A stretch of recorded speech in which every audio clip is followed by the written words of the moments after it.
Good evening, everybody. My name is Andrew Shepard, Chair of the Townsend Planning Board. I call this meeting to order at 6:30 p.m. I'd like to have a roll call of all the board members present. Cindy King is present. Karen Hoffs is present. Jerome Mazzini is present. Brett King present. And Andrew Shepard present. Yeah, We got Robert's online. Robert's online. Robert? Robert Thering present. Thank you, Robert. And just to note, Geraldine, thank you. Welcome. Glad to have you, and you're our newest associate board. Oh, thank you very much. Glad to be here. Good. Would you please join me for the Pledge of Allegiance? I pledge allegiance to the flag of the United States of America and to the republic for which it stands, one nation, under God, Indivisible, liberty and justice for all.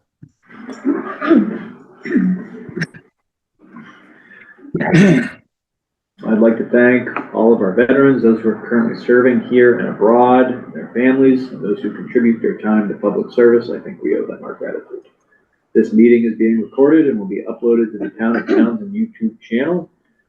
And we've got two public hearings tonight at 6:45, and then we've got a number of other items we can talk about.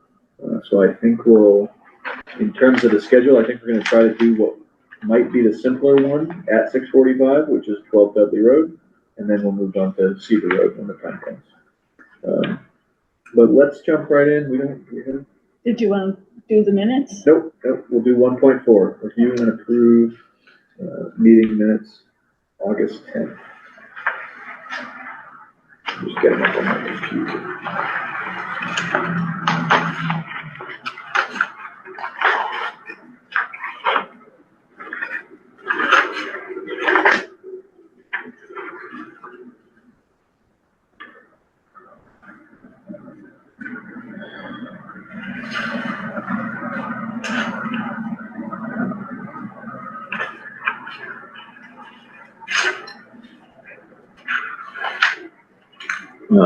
I guess while I'm pulling up the portal or the board packet, does anyone have any comments or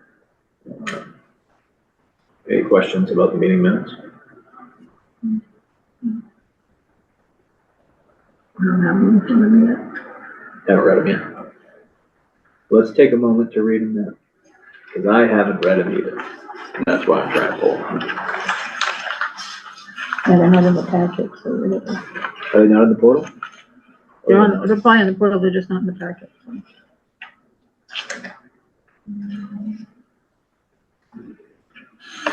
Packet, let's see. They're in here wrong packet. I'm trying to get to the packet. They're in the packet? They're in the, I got it right here. text.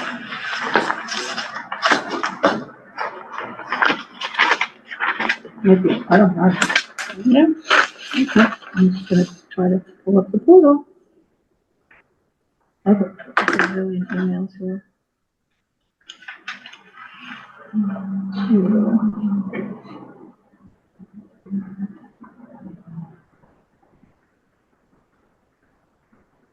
From 8:10, right? Yeah. Yep.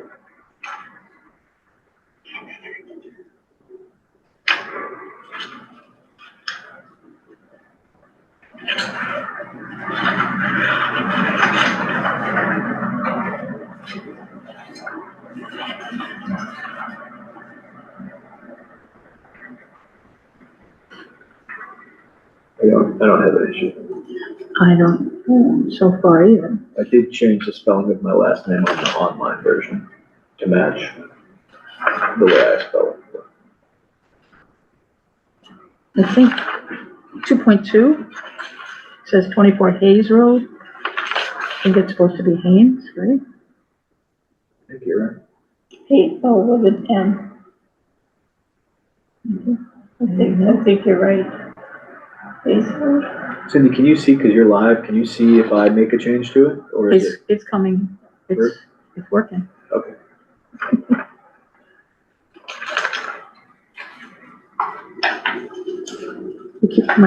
Do we need to save it in the portal or not? I think it auto-saves. Yeah, it must.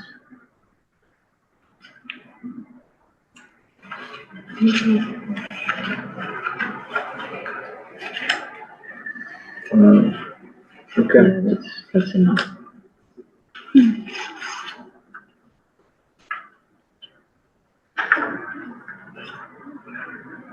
entertain a motion to approve the meeting minutes from August 10th. So moved. I'll second it. Got a motion and a second. Do a roll call vote. Cindy King, yes? Carol Hofstas, yes. Abstained, I wasn't here for the full meeting. And I think, Geraldine, I'm not sure you can actually vote on anything except the, Oh, that's right, too. Until you're fine. Until we have to pull you in, Yeah. Shall I what? until we pull you That's in. correct. Yeah. That's right, I'm sorry. And we have a quorum tonight, so. Brett King, yes. Andrew Shepherd, yes. Oh, And Robert, or Robert, yes. Robert, yes. Thank you, Robert. Okay. So we're good with 1.4. Now let's move to, see if we can do 3.1. Select attendee for the Massachusetts Integrated Land Use Strategy Municipal Engagement Session. Well, that deadline is August 15th. Nice, so we've missed it. Yes. So, Is it missed, or is it Yes, the something deadline- we should still send somebody to? the deadline, no, because well, first of all, I mean, I wanted this on the agenda last time and Beth didn't put it on, and I don't know why it's on this time. But it's a major program that the state's pushing out. I mean, they've been telling us about it for a year, but the MRPC sent out a invitation-only email to, I don't know if you received a copy, an invitation from MRPC. I'm not sure. I got one because I'm on the commission based on the vote of the planning board. So I got a thing and I sent it because I wanted to get it on the agenda to make sure that we did have 3 people to go. So the select board was also supposed to be invited and the town administrator. So I contacted Kieran and I twisted his arm to get him to sign up. So that, Cindy, could you tell us a little bit more about what it is?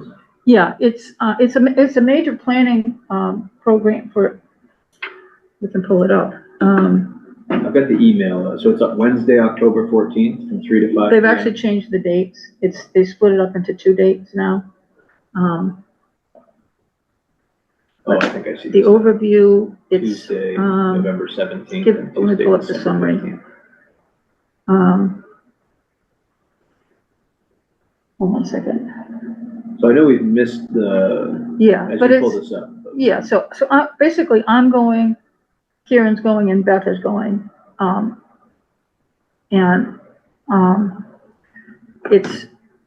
It's an ambitious goal for housing, ambitious goal from the state from housing, clean energy, economic development, land conservation, and climate resilience. And it's the state's established the MILUS program, the Massachusetts Integrated Land Use Strategy, in order to come up with, a plan statewide to provide for, guidance, investment decisions, planning efforts, to come up with an interactive tool to assist communities and the state to be on the same page with land use development. It's optimal location efficient use of land across Massachusetts while addressing potential land use conflicts and identifying co-location opportunities. They're developing geospatial tools to evaluate and implement consensus with land use priorities and infrastructure that enables state actions, policies, and programs. So basically, I think in short, one thing that comes out of something like this is grants that, to help, make sure that we're on the same, because I think statewide, I think we could agree that on the political spectrum, there's a lot of disagreement from one town to the next. We saw that with the MBTA housing, but the housing problem has not gone away. The state's mandated things like the ADU mandate, which I think most towns have not argued against. But there's things like that. And energy, we're now also on our agenda is to talk about the clean energy program. So these are things that are happening in the state, but having a mileage program puts it more of a statewide involvement, where through the regional planning boards that they're able to come up with integrated plans that everybody's involved with the decision making and not the state just pushing it down. So in that way, I think it's good. And the push down coming from the state and through MRPC, our regional planning group, is to make sure the leadership gets involved with this so that it's not just like me. Sure. I don't want to be by myself. Sure, sure, Okay, I'm going to get all this information, but if nobody's listening, sure. I mean, it needs, because it's also select board, the town leadership needs to not just say, well, what's going on when things get thrown out there, but because it's, So I think we got a so that's good what this sense is. of So, what it is. so basically, the three of us, it was limited to 3. Okay. And it was invitation only. But we don't need to make that decision. We don't need to make a decision, but Okay. just taking the opportunity to inform everybody. But I'll be going, Beth's going, and Kieran's going. It's all Zoom. Mhm. But the last email I received was that they changed it because of the amount of information that they want to put out. They've changed it from 1 day to 2 different dates. I've got an email someplace, but it's, I think, into November. It will Yeah, I see that. we'll be getting that, so November and December. something like that, yeah. So, But I think it'll be, it's worthwhile to get the information. Once these meetings occur, I'll give more feedback on. I think that'd be great. And on the portal, I think it's really good there's more information. I'm just reading from the strategy, but on the portal, there's more information on it. So if you guys I look at did it, see, I did look at it. yeah, I think it's Cindy, when you impressive. do it, and when you come back and with I that, will, yeah. we'll debrief on it, we'll Yeah. talk about it, and I'm Yeah. glad you're both going. So let's move on from 3.1, we only got 3 minutes until the hearings, so 3.2 and 3.3, I don't think we'll get into those necessarily right now, but I will say those are to review the draft planning board decisions, and I just want to reiterate, just because they're draft decisions, does not mean by any means that we have made a decision on any or either of those. It's just for us to move forward with a review of material. What is 3.4 is another draft decision for 22 West Meadow. I'm not familiar with that, and if we do need to handle it, I will step out. I think we pretty much, we I agreed thought you on guys it. signed that. Yeah, I thought we signed, is that one of the 2 that we signed? Can't remember Haynes now. Road, I came in and But signed Haynes. There was two, because I thought there was 1, and then I realized I had to come back a second day for the second one, because I didn't realize there was 2 different ones on the chair. I know we voted We- for the change, like it's. Yeah. it's- I mean, we voted on the change, so it should be complete. I think this is review the draft decision. I thought we signed the decision, no, because we voted on it. Maybe we, have to look again. So I know in the Okay. portal, there's no 3.4. There isn't? Not online. Oh, okay, I'm looking at it, yeah. Okay. No, do you see it? Right. 3.4? I don't see it. I see it, 3.2, 3.3, 3.5. Let's see, the road. Okay. Well, maybe it's just looking at I don't the know. actual decision before. For some reason, I thought we actually signed it, but maybe not. I have no idea. So if we're gonna, I don't know, right? Yeah, but we don't know, but it it's seems like work has basically been done. completed, except maybe it just needs to be finalized. So 3.5, I think, I did talk, That was the application, or that, remember, and I went and sat with Beth Yeah. and gave her the edits that I had made to that. she told me on the application. phone she didn't get a chance to go through it. Oh, because I actually came in with my edits. Did she make them live with you, or did you just go over them?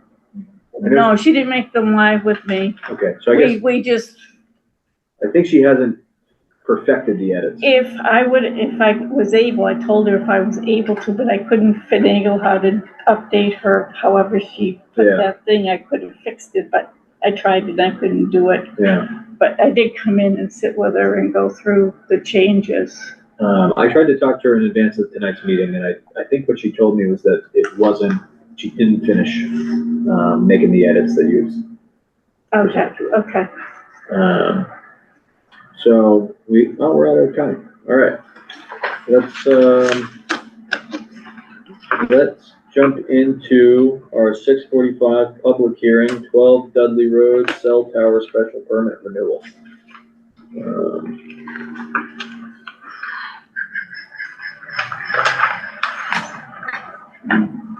This one.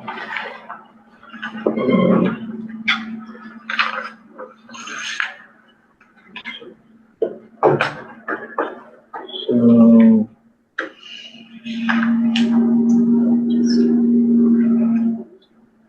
Okay, going to open the public hearing for 12 Dudley Road, cell tower special permit renewal for 5 years.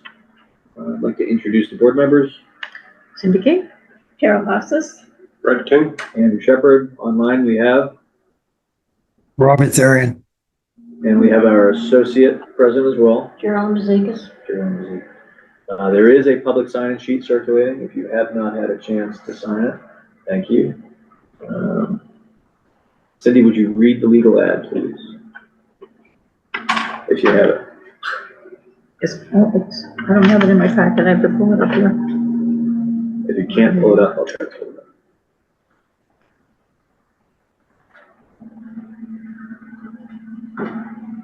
I don't have it. All right.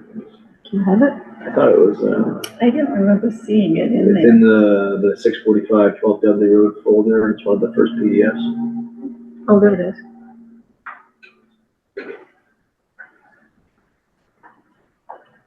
Legal notice. Right, I got it.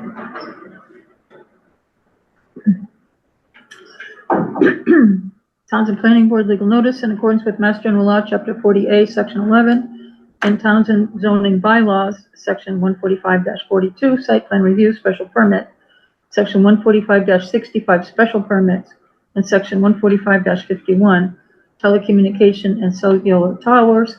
The planning board will hold a public hearing on Monday, August 24th at 2026 at 6:45 p.m. Select Board Chambers, 272 Main Street, Townsend, Mass. Regarding an application from Ashley Mizuta, care of SBA Steel LLC, to renew a special permit for an existing cell tower located at 12 Dudley Road, Assessors Map 28, Block 56, Lot 0, Zoned Residential RA. The hearing will be held in person with the virtual Zoom option. Full remote access details will be posted at least 48 hours prior to the town's website under the upcoming events calendar. Written comments may be submitted prior to the hearing. Public comments will also be accepted during the hearing. The application is on file with the town clerk and planning board for public review. Respectfully submitted, Andrew Shepherd, Chair. It's published in the Sentinel and Enterprise on August 3rd and August 10th, and it was sent to Ashley Masuda, SBA Towers 5 LLC, Assessors, Board of Health, Select Board, Building Commissioner, Conservation Commission, Fire Chief, Police Chief, Highway Department, Zoning, ZBA, Town Clerk, Water Department, Planning Boards of Ashby, Groton, Pepperell, Lunenburg, Shirley, Mason, and Brookline, abutters within 300 feet, the Sentinel, in August 3rd and 10th. That's it. Thank you, Cindy. So in terms of the order of business for this public hearing, we'll read in any referral comments from town officials or concerned citizens. I believe it looks like the applicant is online. We invite them to present if they have anything. Then questions or comments from board members, public comment, and then if we don't see an issue, we can close the public hearing and move to a vote. So in terms of referral comments, there are none. I think it was Board of Health, Select Board, and Conservation Commission all replied with no comment. It looks like we have the applicant. Greg, would you like to speak at all to this application? Yeah, thank you very much. I guess I briefly address the board if they'd like. Thank you for having me. I submitted a full application. I believe worked with Beth Faxon. The land is owned by the town. The town has signed off on the application as well, and there's a lease in place for SBA to lease the land from the town and operate the cell tower. The tower was first approved to be built back in 2004, which had several automatic renewals, and there's been several permit renewals legislature automatic renewals that has extended this. This came up because right now there's only T-Mobile on this tower, but Verizon is looking to co-locate as well. And it went through the building department process, and they flagged it and said that we need to make sure we get renewal for this tower to move forward. And I believe the papers are just waiting to be approved by the building department pending approval of the continuation of this special permit. My application includes photographs. We've included a tower removal bond consistent with the requirement to have a tower removal bond, and also we provided an estimate that matches the amount of the tower removal bond. We've provided evidence of insurance that's required by the original special permit, and provided FAA and FCC certifications and an affidavit saying that we're not aware of any changes to the tower, meaning that if there is substantial changes to the tower, that potentially we'd have to go through a full special permit process. But if there's no substantial changes, that under 145-51B4, special permits should be renewed if there's no substantive changes. I saw a draft of the decision.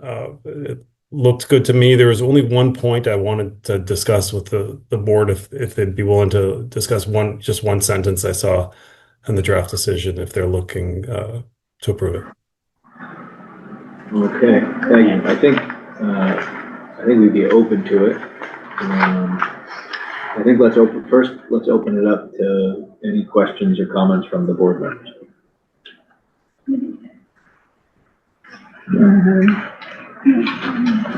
I guess just out of interest, Greg, do you know when Verizon would put up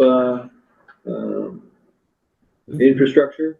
They'd be looking to move quickly. I know that it's been in front of the building department, and then they just put it on hold and wanted to make sure that we had the special permit renewal. And obviously it'd be great to have Verizon on. I think there's only 3 towers in town. 2 of them are SBA. I was in front of the board on the other tower several years ago for a special permit renewal like this. And obviously it'd be great to have Verizon cell phone tower members get this up in place, and they'd like to move quickly, I think, as long as this will be approved. So if there's no questions from the board, I guess in case we have any public question or comment, maybe we do take your comment on the draft application. Thank you. I could share my screen, or I could just tell you that I just wanted to clarify one point. I'd just call it out. I think that'd be okay. Sure. In the decision, there's conditions. Number 4 says any extension, addition of cells, construction of new or replacement towers or transmitters beyond those already authorized shall require an amendment to the special permit. And I just wanted to make sure that just co-locating doesn't mean that they'd have to go through an amendment for the special permit. The original permit contemplated 3 co-locations, and there's only T-Mobile on it. And we'd like to, like I said, move quickly and just move with the Verizon co-location. And it might be that a co-location doesn't affect the language that's in there, but I just wanted to make sure that there wasn't any confusion. If approved, they'd like to move quickly with the building department and not have to go through any other hoops. Yeah, that I don't know. I don't know if any of the board members know. I would think if it's not explicitly called out in the renewal, I haven't done enough cell tower permit renewals myself. Yeah. If there's a question from Robert. Go ahead, Robert. I just have a question. If I'm understanding this correctly, they're considering adding more components to the tower now? Yeah, they were working with the building department to just add some small little co-locations so that Verizon can be on the tower. And typically, once you have a special permit, you just work with the building department to make sure it's fine to add. and not go through a special permit application every time you just want to add an additional carrier. But I just wanted to make sure that that wouldn't be an issue here. So Carol, did you have a? Well, I was just gonna say, under this compliance evaluation form, it does say the findings, it does talk about adding Verizon, and then the overall assessment says it meets the requirements and no waiver is necessary. And the board may grant the 5-year renewal, so I'm assuming somebody went through and made sure that they complied with the terms. That's the staff compliance review? That's Compliance evaluation. Yeah, compliance Who evaluation. completed the compliance evaluation? I think Beth did. And it does mention adding Verizon.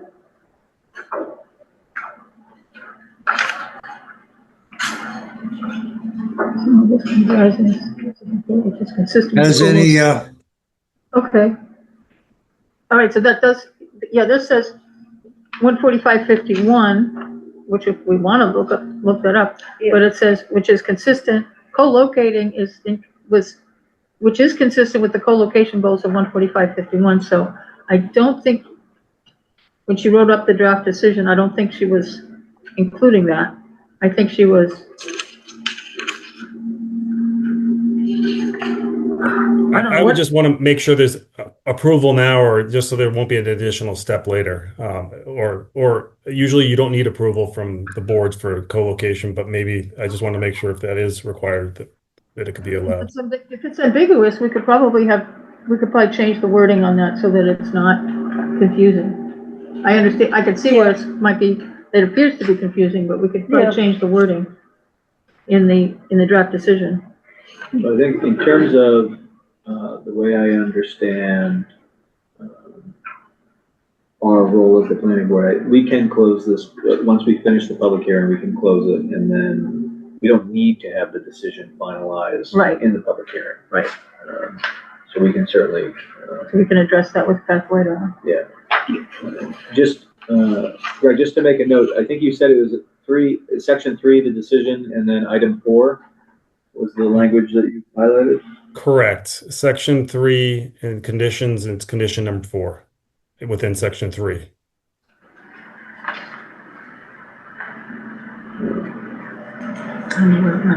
Okay. I don't, does any comments from board members or questions? Robert online or anywhere? No. So we do I have no have. comment. Okay, thanks, Robert. We do have, as was referenced, what does Beth call it, a compliance evaluation, reviewing the bylaws, the material that was submitted, and a finding of compliance, which found it substantially complete and meeting our bylaws. So is there any public comment on the new cell tower or proposed cell tower? Anyone? None? It's too bad. Okay. I'd like to entertain a motion to close. If we don't think we need any more information, then entertain a motion to close the public hearing. And we'll make a decision. We'll consult on the decision with Beth and come back at our next meeting to decide. I'll make a motion to close the public hearing at 7 o'clock. Thank you, Carol. Do we have a second? I'll second it. Okay. For the roll call vote? Or any discussion? No discussion. Okay, roll call vote. Cindy King, yes. Carol Hofstas, yes. Brett King, yes. Andrew Shepherd, yes, and Robert? Robert, yes. Okay. So, thank you, Greg. We're gonna just consult on the decision with Beth, and we'll bring it up at our next meeting, hopefully for a vote. Thank you. So when would I expect the decision then, just so I can keep Verizon and everyone surprised? Yeah, so our next meeting is September 14th, Okay. which it would be at that time. Okay. Thank you very much. Appreciate it. Okay. I'd like to now open our 6:45 PM or thereafter, continuing the public hearing, 0 Seaver Road, application for definitive subdivision approval and associated major stormwater management permit. Let me pull up.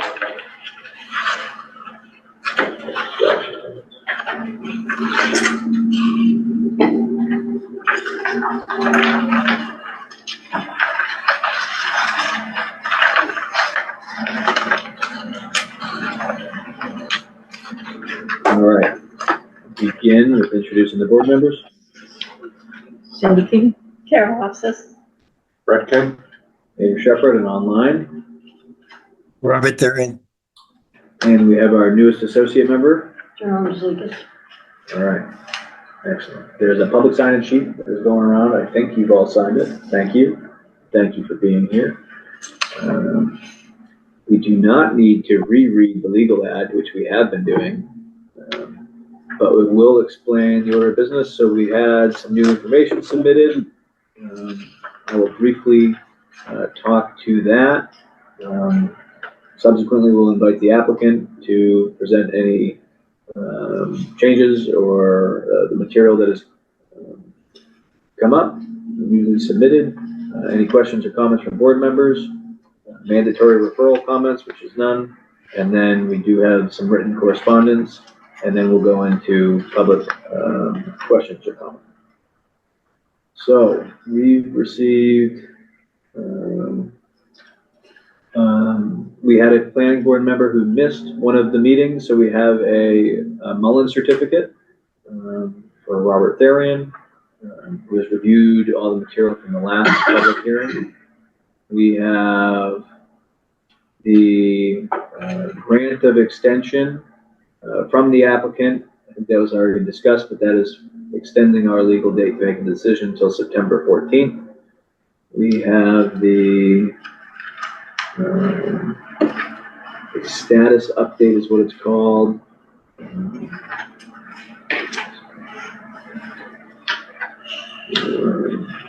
Correspondence back and forth.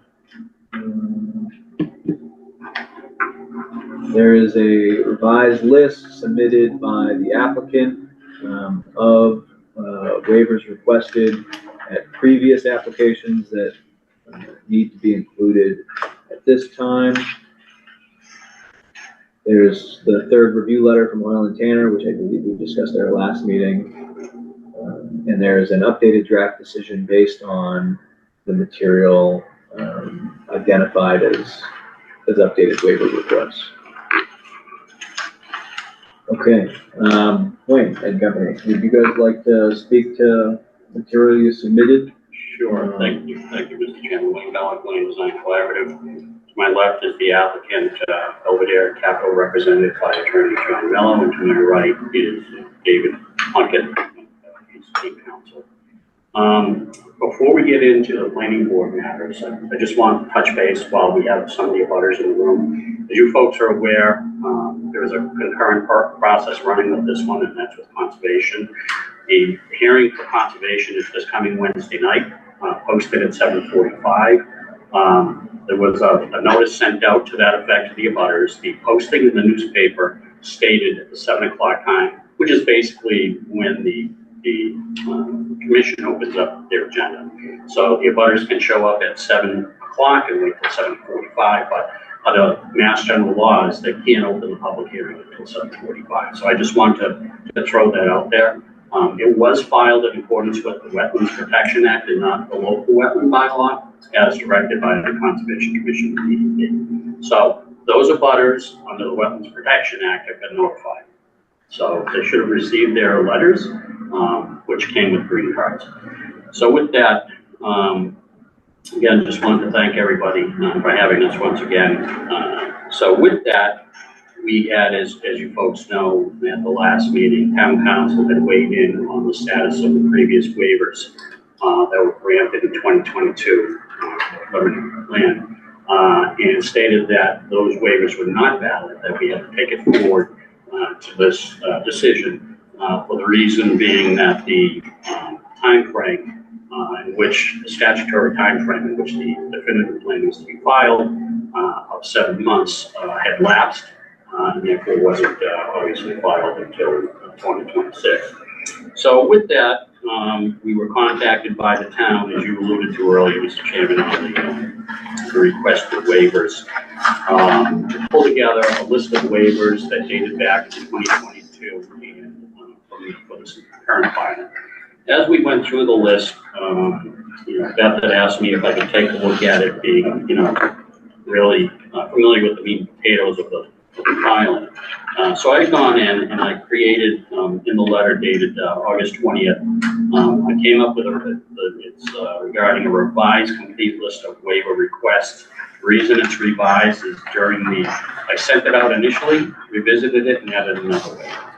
So, with that said, I created 3 tables in there. The first was previously granted waivers from the decision back in 2022. And those waivers, that first table, are waivers that are no longer necessary. So, Wayne, do you mind? I just want to make Yeah. sure the board members are looking at the document that you're referencing. And I see it looks like they may be holding the draft decision.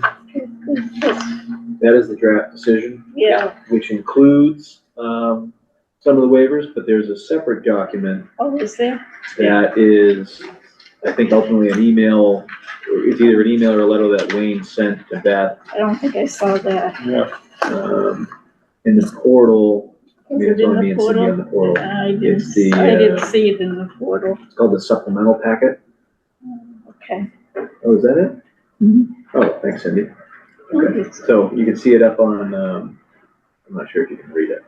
This is what you're talking about. that's it. Thank you, Mr. Chairman. Mr. Chairman, I have another copy. I'm gonna turn off. Yeah, thank you. I might even.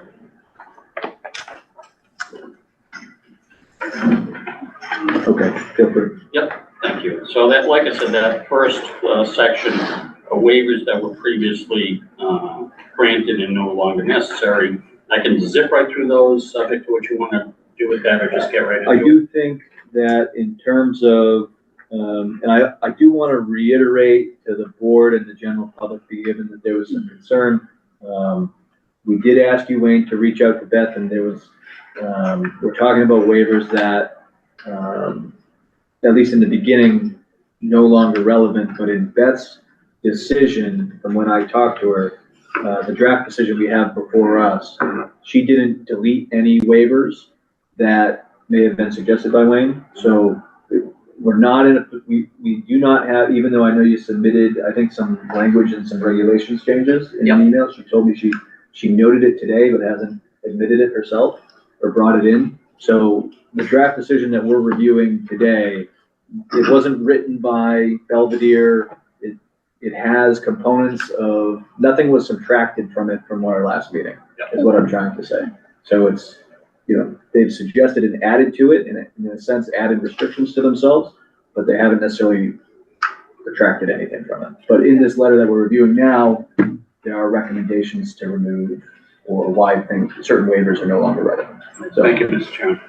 The second table were waivers that we had additionally requested that are no longer necessary. So that waiver, if you folks recall, there was some discussion with Hoyle Canner about, and it's always been the applicant's intent to have the road accepted as a public way. Obviously, there's some steps that it has to go through before it checks all the boxes for that. And so with that, there was an initial waiver to waive the excavation of test pits at 200-foot intervals along the roadway. But since the town is looking to accept it as a public way, the applicant has agreed to move ahead and excavate those, so that waiver is no longer necessary. And then there are the requested waivers. In the table presented, you will see that I presented all the requested waivers and the justification for those waivers. Some of the justification for those waivers are a little bit more detailed than what was previously presented. I think the board, when they looked at some of the waivers back in 22, felt that some of the justification was light. Quite honestly, I felt the same way when I looked at it. And then we had if you recall back on the 10th, the board did not take a vote but the waivers were discussed. We kind of got a general read as to the board's thoughts on those. So, like I said, what I had done, Mr. Chairman, is I'd taken all these waivers, and I think there's a total of 20. Okay, so I've added to what Beth had had, and then subtracted out some of the others, but the net result are 20 waivers are required. I had taken those 20 waivers and incorporated them into the decision. So the decision, which originally had maybe 10 to 12 waivers, now has 20 waivers. And that goes back to those waivers from those before. The way I presented it, both in the letter and in the waivers, is it's all chronological, so that if a board member looks at the waiver, fires up the regulations, it just follows the sequence. So that's basically where we are. And as you said, Mr. Chairman, first of all, we want to thank you allowing the applicant and our team to take a look at the decision and add to it, because as you said, that's basically what we've done. Nothing was removed. There was some minor modifications to some of the language, and then adding one condition in particular that we feel is beneficial. As I said to Beth, I think it's something that the board should consider carrying forward in the boilerplate conditions to protect the community and the abutters. So with that, I leave it to the board how, Mr. Chairman, how you want to move forward with this. Are there any, I guess, direct questions on the process, or I know some of us weren't all able to receive or see. Carol, you got a hard copy from Brett Brett? had a, there, Do you need a hard copy, Brett? No, we have one here. but most of those were the same ones from before. There was just a couple of new ones, so Yeah. I was familiar with the older ones. And I do believe there are things that we've talked about, Right. it's just not necessarily things that were in the first draft. So I'm good. Okay, I do think in terms of the function for tonight that we, and I have the notes that we had from the last, our last session and what we kind of talked about with the waivers, but I do think we need to go through the draft decision again, waiver by waiver. Yeah, and I have my notes from the last time Okay. too, so. And then if we have questions, specifically for the applicant, I mean, we have our resources in terms of the peer review material. And I think my intent is to keep the public hearing open, so if there is more material that we need, it can be added as needed. Mr. Chairman, with that said, I do appreciate, the board's allowing us to do this. When I've done this in other communities, and I'll leave it to you folks on how you want to do this. Sure. Typically, the way we have worked with other communities is if there's a draft and the applicant has been allowed to weigh in on the draft, we do have, when I provided it to Beth, I had track changes on. So my version shows the track changes, and it shows what she originally had in there and what I edited. I don't know if you folks have that copy of the draft, or everything's been accepted or deleted or whatever. So however you want to do it, I think it would be totally transparent to the community. Sure. As to what, looking at it from, letting the developer, Sure. make these changes. I want to be totally transparent to the community so that, we're doing this in the best interest of all parties. So when I talked to Beth in advance of this meeting, just for preparation, she told me she just noticed, I think that email went out potentially this past Thursday. Yep. With the draft changes. Yep. And she said she was off Friday, so she just noticed that.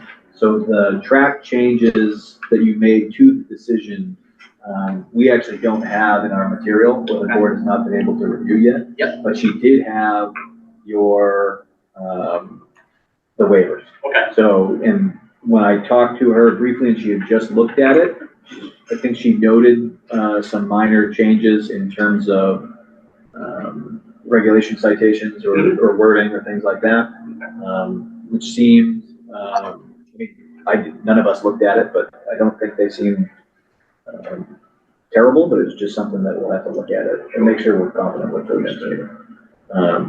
So in that sense, I think we ought to go through, similar to what we did at the last meeting, the draft decision, and just go waiver by waiver, and just make sure that we as a board, if you have any questions on the material or on the item, just see where we're at. Let me pull up on my computer. Does everyone have a I see hard copies, Brett's got a hard copy, because, Carolyn, just for following along, you got your phone, and Carol, do you have a? Well, I can look at that one. Most of them are the same, there's only a few that have changed. No, I have one here, it's just. It's on the screen, I'm sharing the screen right now. Okay, so let's go to the first waiver. If you don't mind, Cindy.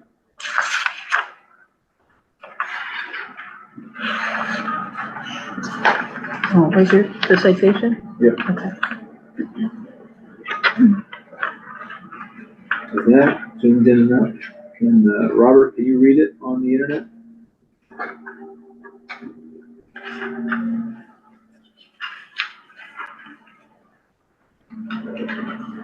Okay, so this is one of the ones I believe we talked about the last time.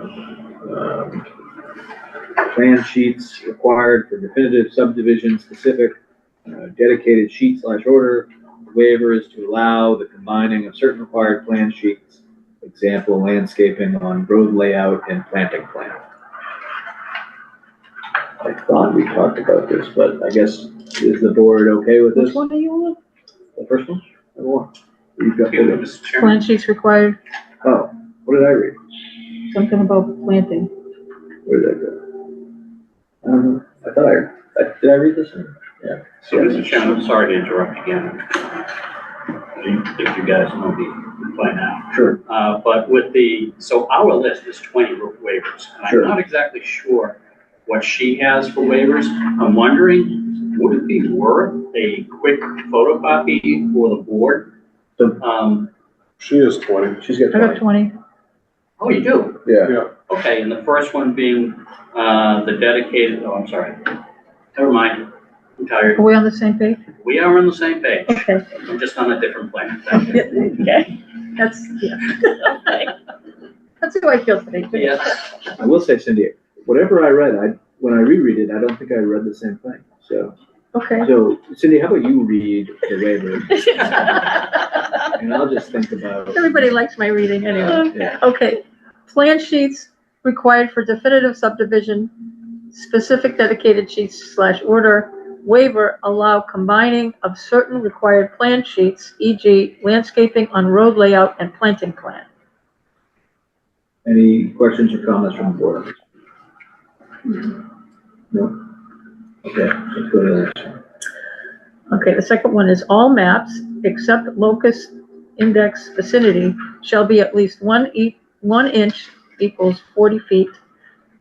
Waiver is to allow other legible scales so that entire lot's property can be shown on single sheets, especially sheets to be recorded. Any issue on the board? I think we talked about No this. issues. Next one? Okay. Primary conservation area map shall show stone walls, high groundwater areas, and trees over 24 inches in diameter. The waiver request is full inventory mapping of trees greater than or equal to 24 inches. Protective field staking marking protocol recommended by H. Hoyland Tanner if granted. No issue. The fourth one, conventional layout plan shall show, among other items, trees over 12 inches in diameter within 50 feet of any construction, stone walls, etc. Waiver, detailed mapping of trees greater than or equal to 12 inches within 50 feet of construction. Protective protocol recommended by Hoyland Tanner if granted. No problem. Okay. Number 5, alternative layout plan required for residential subdivision, OSPD related. Waiver of alternative layout plan. Hoyland Tanner concurs that OSPD area requirements cannot be satisfied and waiver is warranted. Number 6, landscaping plan shall identify location and species of all trees over 12 inches in diameter. Waiver of complete mapping of trees greater than or equal to 12 inches. Trees that will remain within roadway corridor are shown. Additional street trees proposed. No issue. Number 7, landscaping plan shall show proposed landscaping for previously disturbed areas, earth removal or human activity that lacks significant vegetative cover. Waiver, areas previously disturbed for soil testing will be within developed portions of lots. Final lot landscaping not yet finalized. That's reasonable. Number 8, plan shall show trees over 12 inches in diameter to be cut or at risk of being disturbed. Waiver of detailed mapping of trees greater than or equal to 12 inches to be cut. Same protective field staking marking protocol as tree waivers above. Robert, I just want to No make a issue. note. The last one you mentioned was reasonable. So these are ones, and we're not voting on them yet. And I know at the last meeting we expressed our opinions on them. And I know there's some in here that will be more contentious among the board, but these are proposed waivers. So propose that we're waiving this requirement.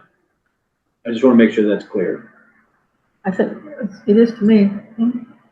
Yes, but Okay. what's listed here and shown on the screen is the first sentence I say is what is the requirement. Then when I start with the word waiver, the waiver is for how they want to do something different than what the That's proposed, correct. the requirement is. So that's what it means. Okay, which That's number was that? understood. Yeah. Understood. I believe. Okay, 9. Required submissions shall contain a pro forma financial analysis. Waiver of pro forma financial analysis, scale/nature of 3-lot project, prior board discussion that it is excessive. That's right, I remember us talking about that. Okay. Number 10, required submission shall contain a comprehensive traffic study. Waiver of comprehensive traffic study, 3-lot, single-family subdivision, consensus that study is excessive. Number 11, minimum widths of roads, ways, and streets shall not be less than 40 feet. Waiver for variable ROW width of 35 feet to 37 feet only in the constrained section coincident with the property lines of numbers 40 and 41 Seaver Road, accounting for a 0.75-foot strips under section 175-16B15. And I'll just pause on this one because I know this one had some significant discussion around it the last time. We don't necessarily need to have a greater discussion, but I just want to make sure that all board members feel they have the information they need on this one, or if they're looking for more information or anything like that. So I think our minimum right of way is 50 feet. I know it was in the bylaw. I know we talked about it, but I can't remember off the top of my I head. think it's 50. But regardless, I'm not in favor of this one. I'm not in favor of this one. Okay. Mr. Chairman. Sure. I believe there's a hierarchy in town. I did see that there was 40, 50, and 60-foot layouts in town. So I think in this particular situation where it is a dead-end street, not an arterial road, the width would be, I believe, a 40-foot layout. That, perhaps could just require a little bit more, research on our end, but I believe that if it's necessary for the board, I believe it is 40 feet. So the deviation is roughly 5 feet. And again, I think it's pretty clear as to why we're looking for that deviation. We're locked in, so that's the only reason. And like I said, once we get beyond that, it opens up to the required 40 feet. Sure. I hear you. Yeah, can I ask you, where are you referencing the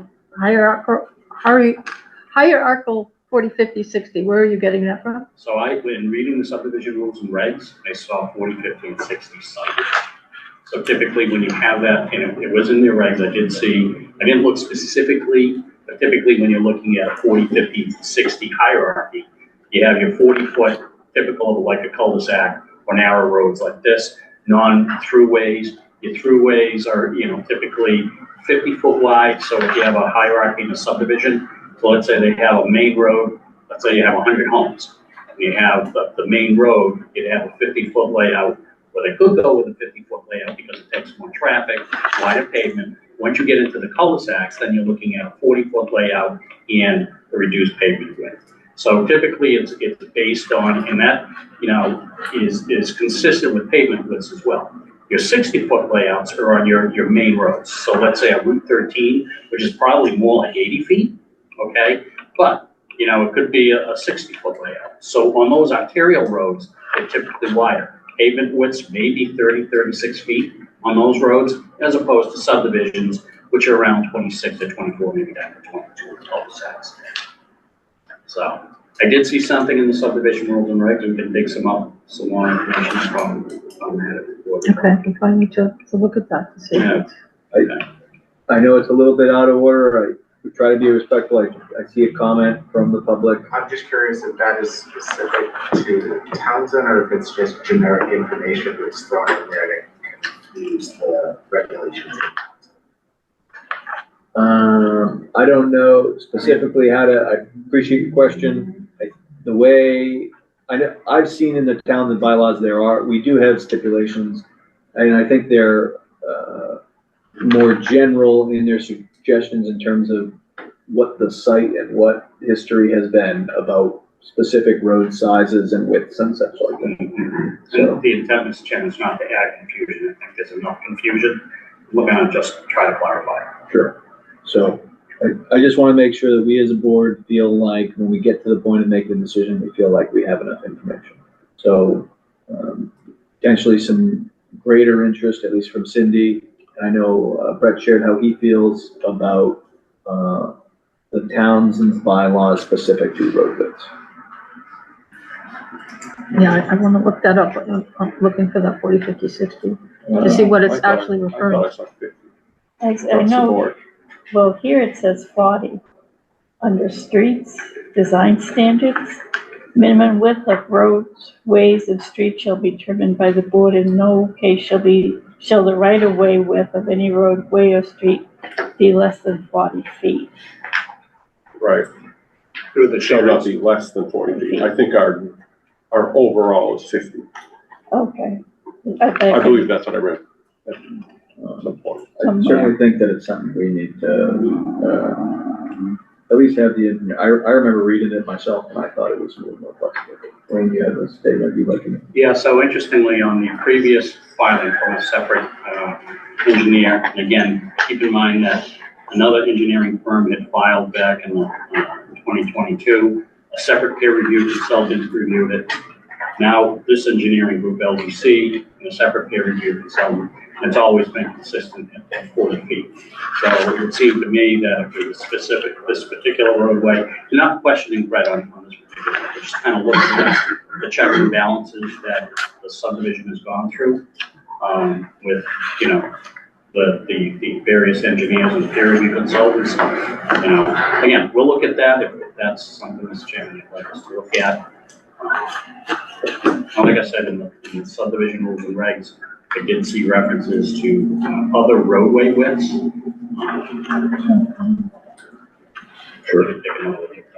And I don't expect us all to agree or have alignment, but I do want to make sure that when we are at the point of making a decision, we do feel like we have all decision-making information that we, I hear your question. This isn't totally a back and forth, but I I'm understand happy this to is entertain not a your. back and forth. Yeah. I'm curious if the plans denote the spacing between the stone walls that exist right now from property to property. I do know that looking at the plans off the top of my head that they do show variable widths. Right. Throughout. It was less than 4.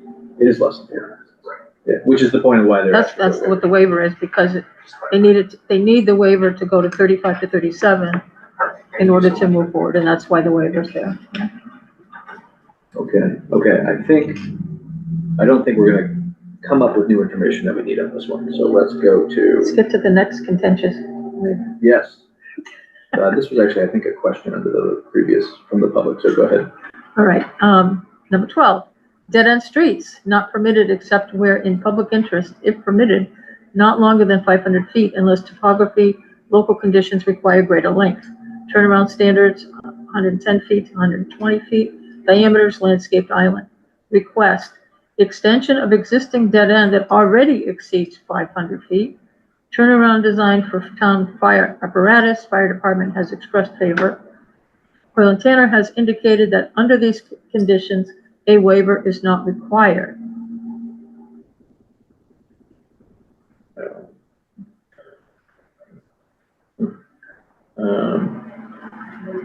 I don't think it's a bad thing to have a waiver there. Yeah, I mean, you have to have a waiver, it's more than 500 feet.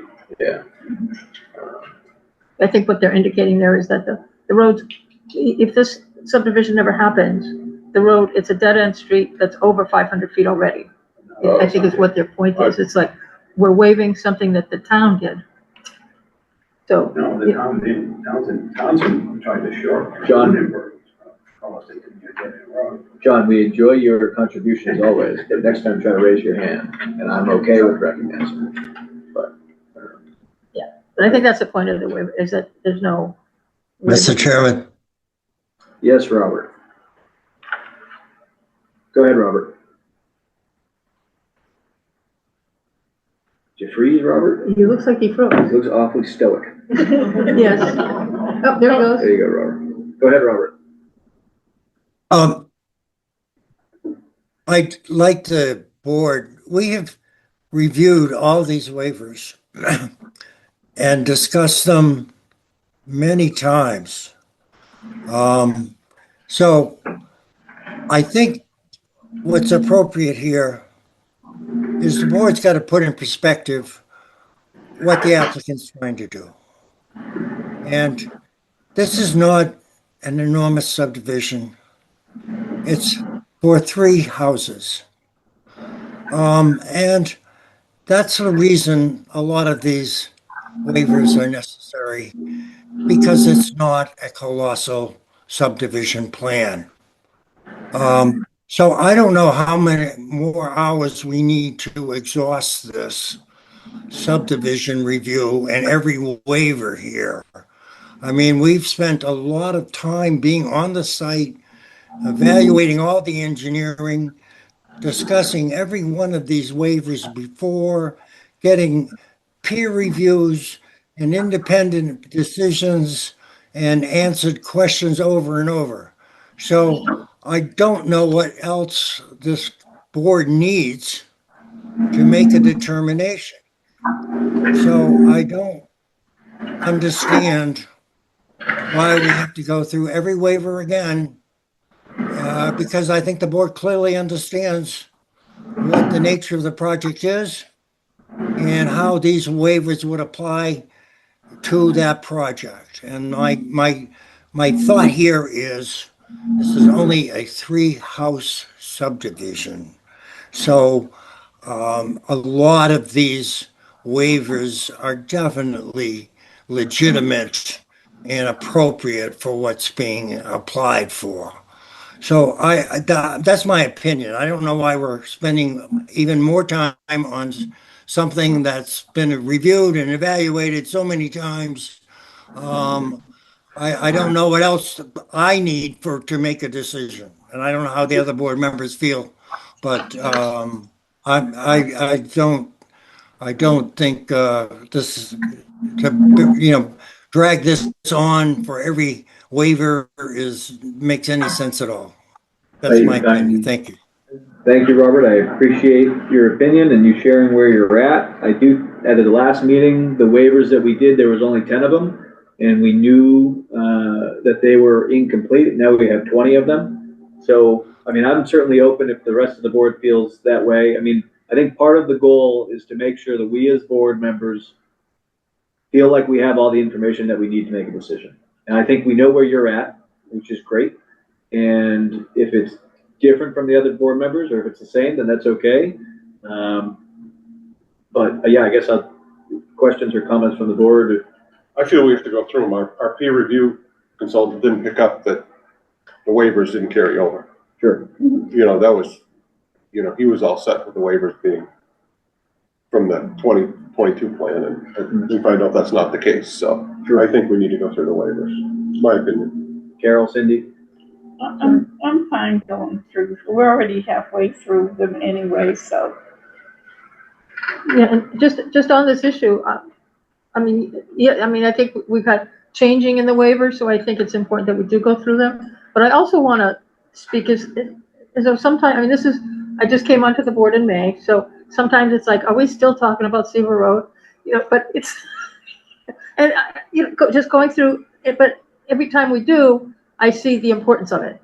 And I also want to call out to the abutters, and I know that this has been debated, there's a lot of issues, and I have no problem going through this until we're all tired of beating a dead horse, until we all heard everything over and over again, as long as we can make a decision that we're comfortable with, each and every one of us, not just me or you, but every single member of this board can feel comfortable and not be hesitating and say, I don't know if this is what I really want to do. But if we keep going over this until we all understand intuitively what every single thing, every sentence means, and also so that the people that are coming to these meetings, the public that are coming to these meetings, both online or in person, and expressing their thoughts, that everybody in the whole process can understand how we got from point A to point Z, or double Z, or however many times we have to go through the alphabet. But that, I mean, I think it's good for the community and good for everybody that we don't just rush through this. I mean, maybe we do already have our decisions made in our heads. I don't know. But that this going through this, I think, helps. And of course, I know there's more legal documents associated with this than I'm yet to see and comprehend. And some of these we have to vote on. We have to make it clear. And we've all got to be on the same page when the final documents get filed and construction begins. And I'm sure there'll be more issues once construction begins as time goes on. So I don't mind going over this and over this as long as we don't run into, oh, we're out of time. Yeah, I mean, I want to make sure and hope that everybody's in agreement when we keep having these continuations and that it's for a good purpose. All right, let's just go forward, okay, and get it done. Thank you, Robert. Thanks. All right, where was I? I think we're at 12. Sidewalks. Is there any other? You're on Oh, my sidewalks. favorite. Well, I think we're good with keeping 12 in. I think that's the consensus. Yeah.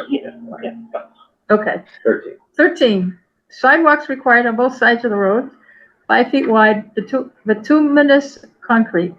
Waiver of sidewalks, minimal pedestrian traffic expected. Sidewalk would not connect to any existing network. Any discussion, Cindy? No. Okay. No, and just, I mean, kind of for the record, I mean, I'm willing to waive the sidewalks because I'm going to lose that battle anyway.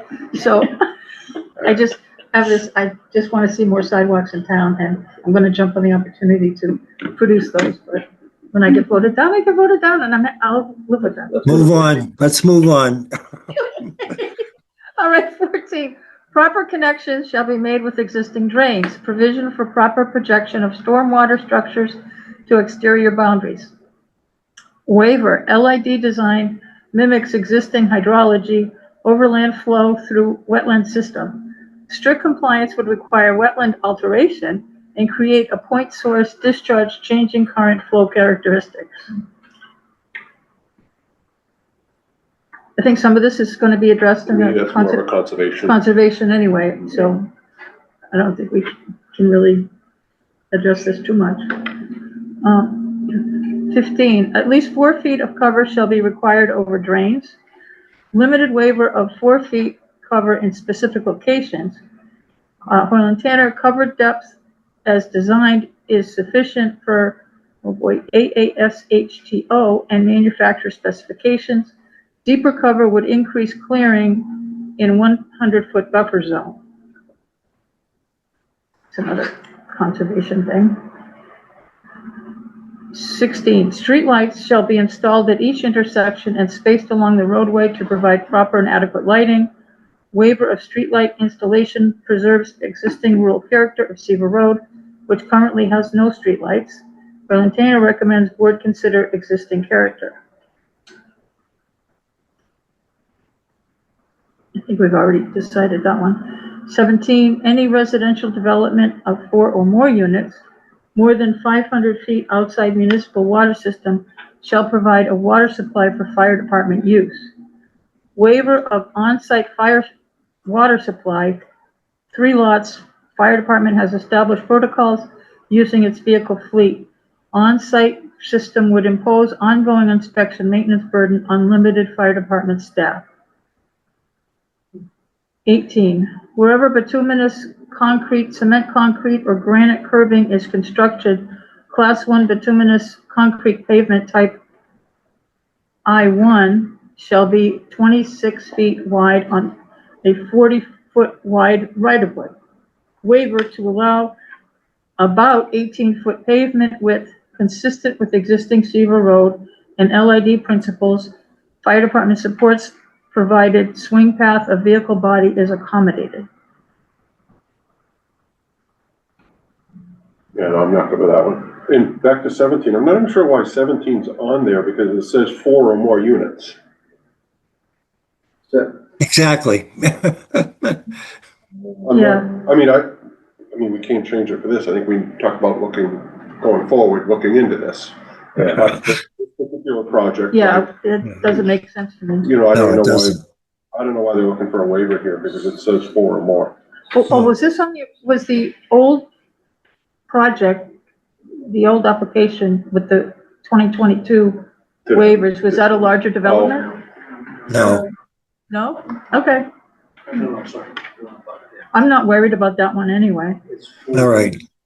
Okay. Excuse me, Mr. Chairman, if that's the case, just looking at it, that the 4 units, this doesn't even trigger that.Ure. Right, Right. that's why I brought it up. Brett's point, I mean, let's strike that waiver. Okay. Thanks. Okay, I did 18. 19, always, Brett, you say you disagree with? Yeah, I Oh, disagree. you disagree with I 18. disagree with 18. Never. because you want the wider pavement. Okay. I mean, 18 feet in the winter when you have snowbanks turns into 8 feet pretty quick. And you can't get trucks around it. Summertime works good, wintertime not so good. Okay. All right, 19, all ways shall have the gutter lines for the entire length curbed with granite curbing, vertical or sloped as determined by the planning board. Waiver to allow bituminous concrete curbing, LID pavement width, fire department position on granite consistent with many DPW statewide. I think we all understood that one. 20, standard cement concrete or granite curb inlet shall be installed at the back gutter line of all catch basins unless otherwise designated by the town highway superintendent and stormwater authority.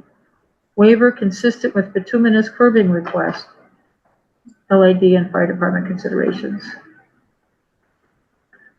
And that's all of them. So those are the waivers. I guess just to check that the applicant, is those consistent with, That's correct, Mr. Chairman. I think, certainly there's other parts of the decision that I do think we should talk through briefly, like some of the conditions. There is a bonding one, there is the comment from, I think it's the bonding one, there is a comment from the highway department desiring slips. I think that's been written in there. I do think it's worth just either we read through those now or just make sure that you are comfortable with them. But the biggest thing I think right now is just making sure that we feel like we have all the information we need. Not saying we're all agreeing or not, but just to be able to make a decision. We've highlighted some items where we want more information, or I think it was mostly one item, in terms of the town's bylaws, road width. 40, 50, 60. Yeah. I just want that to be top of your mind as we're going through this and as you're reflecting on it. So I don't know if it's worth, reading one by one the conditions of approval. I don't personally think it is, but I do think there's some that would be worth highlighting. Which would be, I think it's C9. I'm okay with going a little out of order and having John offer some. Just a quick question. Well, probably not quick, actually. There are other rules here that I didn't plan this. I'm curious as to what's requested. I'm okay with you telling us what they may be. 175, 16 feet, 18, more than one access street for entrance and exit into or out of subdivision shall be provided. There must be more than one way in and out. That's one rule. So I don't know off the top of my head, but I certainly know that I don't believe that was flagged at all by the peer review, but in some form, I think by virtue of approval of the application is in some way allowing it and allowing that waiver implicitly. I don't know. I'm not a lawyer, so maybe that would be one that would be worth having. I'm not sure why. I guess to the applicant. So, Mr. Chairman, so typically, and again, if, Mr. Masita, could you read that again, please? What number is it? 175-16, B, 18. Okay, if you could read that statute, please. More than one access street for entrance and exit into or out of the subdivision shall be provided. So I've seen that in other communities, in case, so I guess that in your subdivision rules and regs, you have provisions for dead-end streets, correct? You have provisions for cul-de-sacs, correct? There are. I mean, no longer than 500 feet. Yeah, That's- a cul-de-sac doesn't have two entrances. Cul-de-sac does not have two entrances. So that's the point. In order to make this, and it's been described in a couple of the questions that Hoyle Tanner had raised about the regulations that state you need to project a street through to another, or make provisions to project the street through to a budding development to connect to a street. In this particular case, you can't do that. You'd be going through wetlands, you'd be altering wetlands. We've had that discussion throughout the process. It would also require working with the abutters to allow their houses to be raised or to run a road by their house to get out there. So in this particular case, you do have provisions under your regulations for cul-de-sacs. That's what this is. And I understand that the position of the abutters that it exceeds the 500 feet, but the road as it is at 1,900 feet exceeds the 500 feet. And that, again, consistent, Mr. Chairman, with the comments you had raised earlier, that's been our position all the way through. So I would argue and submit that in this particular case, it does not require two entrances. Sure. Mrs. Masita, is that correct? Burgess. Oh, Yep. I'm sorry. Yep. Please, Mrs. Burns. May I ask a question of both the developer and you about the comment that was just made about raising houses? Sure. Okay. You can ask. Can you expound on that? Because I don't really understand What it means. how you is could do that You can't. with So that's the point. privately owned So homes. that's the point, Mr. Chairman. It just proves the So why would you? ridiculousness. No, it just proves the ridiculousness of the request to view this as requiring multiple accesses into the subdivision. In this particular case, it's limited by topography, the topographic features, and again, we've submitted all along that it doesn't make sense. Because it was brought up again, it needed to be reiterated. So as I said earlier, I think there's been a lot of confusion here. The intent on my part is try to clear up that confusion, either by pointing out sections of regulations or showing the ridiculousness of raising abutting homes on private properties. It makes no sense. So again, your subdivision rules and regs, cul-de-sacs, that's what this is. Be it 2,000 feet, 2,500, less than 500, it's a cul-de-sac. Its form is a cul-de-sac.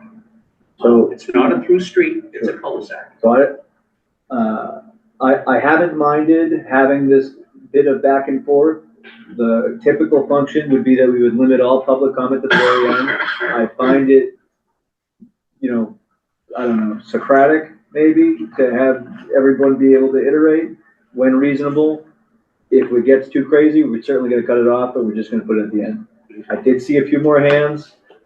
I don't mind if you say something, but I may cut you off as well. That's fine. This isn't a back and forth. It's just a point of clarification. So I've heard it mentioned many times that Seaver Road was already more than 500 feet, but Seaver Road was never designed as a dead-end road. Seaver Road was a through road. It was Gilchrist. It went down through across the lake into the other side of Lunenburg. So the town vote is what made Seaver Road a dead-end street. This is asking you to design a dead-end street to make it go against the bylaws. So that's the difference between the fact that it's already there versus what we're trying to do now is to change it. Understood, okay. And if I could just, I just want to address the comments regarding raising houses and ridiculousness. I just think we're frustrated by some of maybe by the comments or by the whole process. And like I said before, the more we can talk about this, the better, even though if it's exhausting. And I think making references to things that are impossible, I think can sometimes be taken the wrong way. And maybe someone will remember that and think that, oh my God, they're going to they're threatening to raise their houses.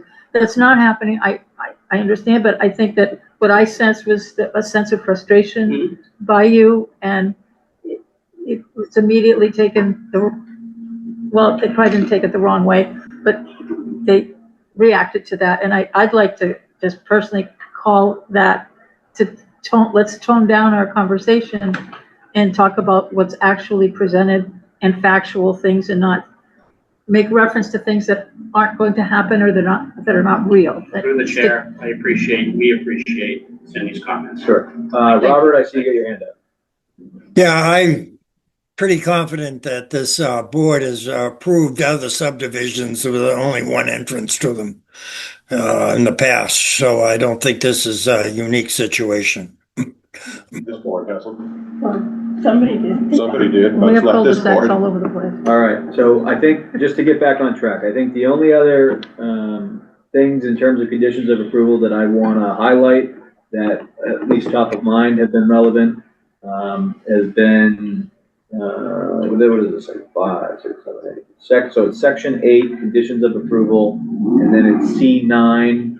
It says the applicant shall provide the highway superintendent with copies of all paving slips, tonnage tickets, and shall notify the highway superintendent at least 48 hours prior to the installation of gravel base and prior to each paving operation so that the inspection may be conducted.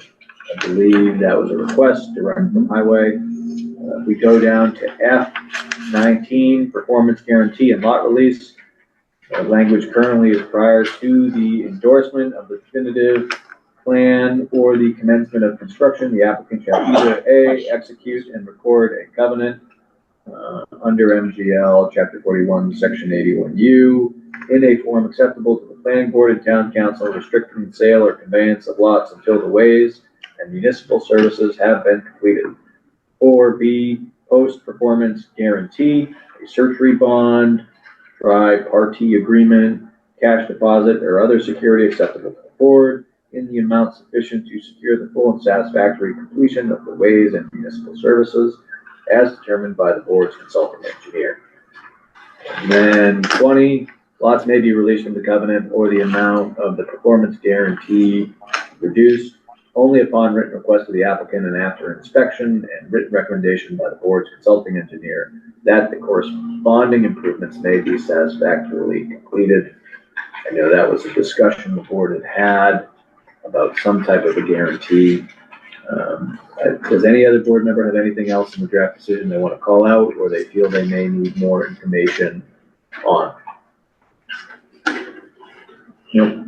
Okay. So I think, Excuse me, Mr. Chairman. sure. So we had weighed in on a couple of these. I did add a condition, which I think is important. Okay. I'd like to bring that to the attention of the board. They actually adjusted the numbering, but I inserted a new condition number 12.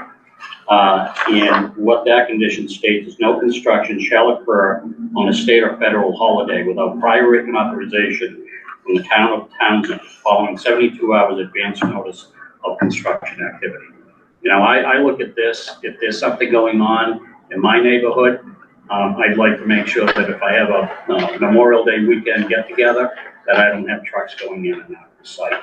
I also, if I could, Mr. Chairman, on the performance guarantee. Sure. I did weigh in on that one, and the only reason I weighed in on that one is the way it was written just based on what I've done in the past, with decisions with boards, and I've experienced this myself. I mean, I think we've heard from the abutters, and it's totally understandable, again, if it were my neighborhood, duration of construction, right? I'm sure they want this thing to get them the heck out of Dodge with, all the construction and activity. The way it's structured, it would prolong that activity. The construction of the roadway, we anticipate that to take 9 months with all the infrastructure and everything. The homes, another year. The way I've suggested, and I've got that in the red line that I provided to the town, and I'd like the board to consider that. What it does is it takes that construction, that 2-year window, and it drops it back for 1 year. So that rather than holding, taking it to binder course and then allowing the applicant to convey the lots, you've just added another year. The approach that I would respectfully suggest is that while the road is being constructed, if they want to move forward, and this is typically how it's done, move forward to seek their permits from the Board of Health, get construction going on those lots. Obviously, the lots within conservation jurisdiction will have their respective permits, but it allows for the activity to occur while the road is in a condition where construction vehicles could pass and repass through there. Now, the way I have it structured is I indicated that restricting issuance of an occupancy permit for any lot. So the lot, it could be sold, but the home can't be occupied until all the drainage infrastructure is in and the binder course. Make it safe to pass and repass, and also for fire protection services for emergency vehicles. So I'd like the board's, respectfully, would like the board to consider that, because again, it takes that 2-year construction window and it drops it back to 1. Sure, understood.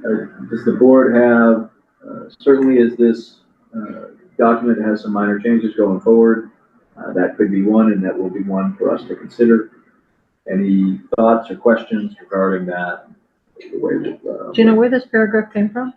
Where it came from? I have absolutely no idea where it came from. Okay. This is something Beth put together. Yeah, I know. As to where she got it, I'm not Yeah, I know a while ago I had brought up, I wanted to see a bond, but my focus was on having a project dropped, and the road is not qualified as a public way. Correct. Because whatever happened, bankruptcy from the developers, whatever those things that happen on developments in the real world, and has happened in this town repeatedly, that I want to just make sure that there's a large enough bond that's going to protect the town, that if something happens to you, that we can take that bond and our highway department can make the road worthy of being a public way. That's where I was coming from. As far as it makes sense to me what you just said about conveying properties to prevent the conveyance of a property until that's completed. It makes sense because I know that having construction vehicles going over a road that's completed as a public way is going to just destroy it. Absolutely. So, I mean, I'm even just top coat. You want to put your binder down. And then if something, I mean, you know better how to do this than I do. I think, Mr. Chairman, the other thing it allows, I think what we've heard from the highway department, they indicated that they're looking to do some work on Cedar Road, but they wanted to wait until we had this done, which again makes total sense. So and like I said, if you can take that activity and combine it so that you can, have some things running concurrent, it accomplishes that. It gets the construction vehicles out of there in a year rather than 2 years. And again, just kind of looking at it, if I were on lived on Seaver Road, that's exactly what I would say. Yeah, I'm fine with that. I just want to make sure that we have an insurance policy to get the road completed, even if you guys walk away. Agreed. And that's all I'm looking for. Agreed. And conveying, whatever the legalities on conveying properties is a whole other thing that I'm not losing sleep over. Now, with that said, Mr. Chairman, David, is that something that we could communicate with Beth and staff to coordinate the whole bonding process just to, or at least start the game plan for it so that we can figure out what type of agreement we're looking at? I guess I don't have an issue, I don't have necessarily an issue with that. That would certainly be ending on the assumption that everything goes well, which, no one has yet committed to, but, except for seeing this thorough process through. I don't know if the board has any thoughts. I see Robert has his hand up. Yeah, thank you, Mr. Chairman. I think the basic priority here is to have the roadway put in place. The occupancy permits and things like that all come from the building department, and obviously they probably wouldn't be issued until the roadway was already placed and there was a safe way to access, emergency vehicles to these buildings. So I'm not sure how elaborate language has to be made here, other than that the roadway be a priority before any housing construction starts. But obviously, if I were a developer and I paid for the roadway, I need the roadway to get the housing started. So I'm questioning the magnitude of need here. If there's any, it'd be a minimum of just having the roadway available. Again, I don't think this board can control events during construction other than what would be generally understood. That's my comment.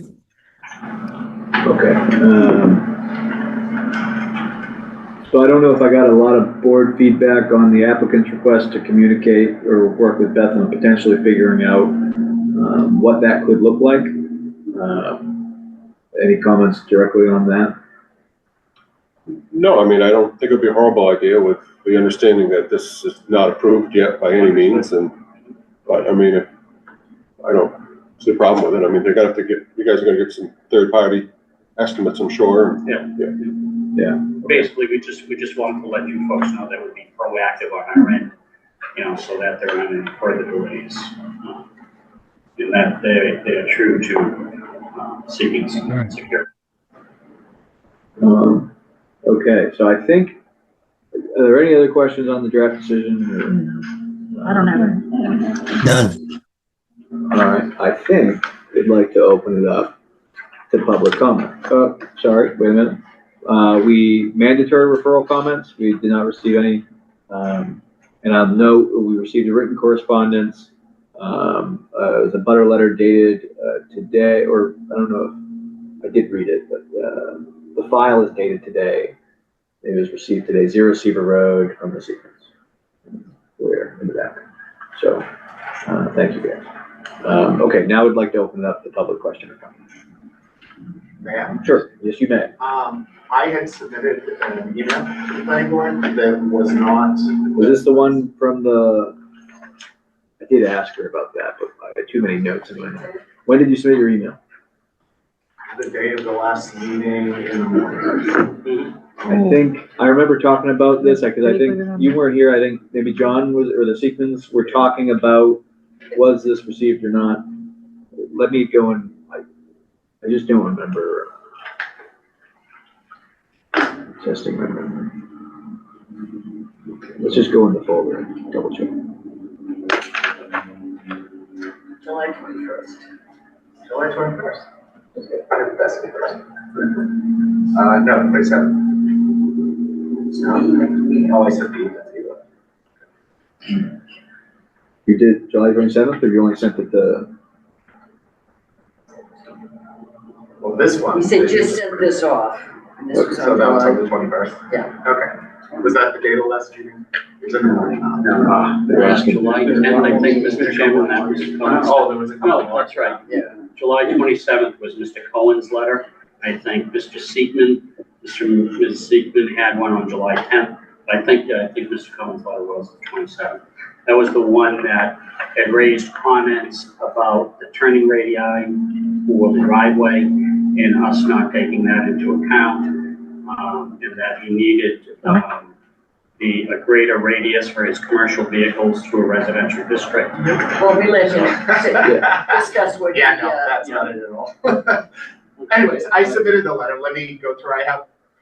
Go ahead. Maybe about 5 issues I'd like to discuss, bring to, the awareness of the board. I know My last name is Cohen. Cohen, C-O-H-E-N. I'm 50 Cedar Road. I know we discussed this the last meeting, and I'm sorry that. No, it's okay. But I haven't been able to make the meetings. I Feel free. apologize, but yes. Take your time. My neighbors have been great. They've been filling me in on what's going on. They've been asking some questions. It's fantastic. I do have a couple of issues that are sort of different, unique to my own perspective and my location, that I'd like to bring to your attention. I'd like to discuss. First and foremost is utilities.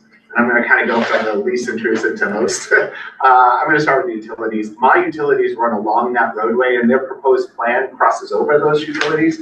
And I know Unitil has very specific rules and guidelines for how utilities are done underneath a roadway, and none of that has been addressed. And I know that my utilities do not exist in a condition that that roadway can be done safely over my utilities. So my utilities are going to need to be dug out, and they're going to have to be addressed per Unitil guidelines.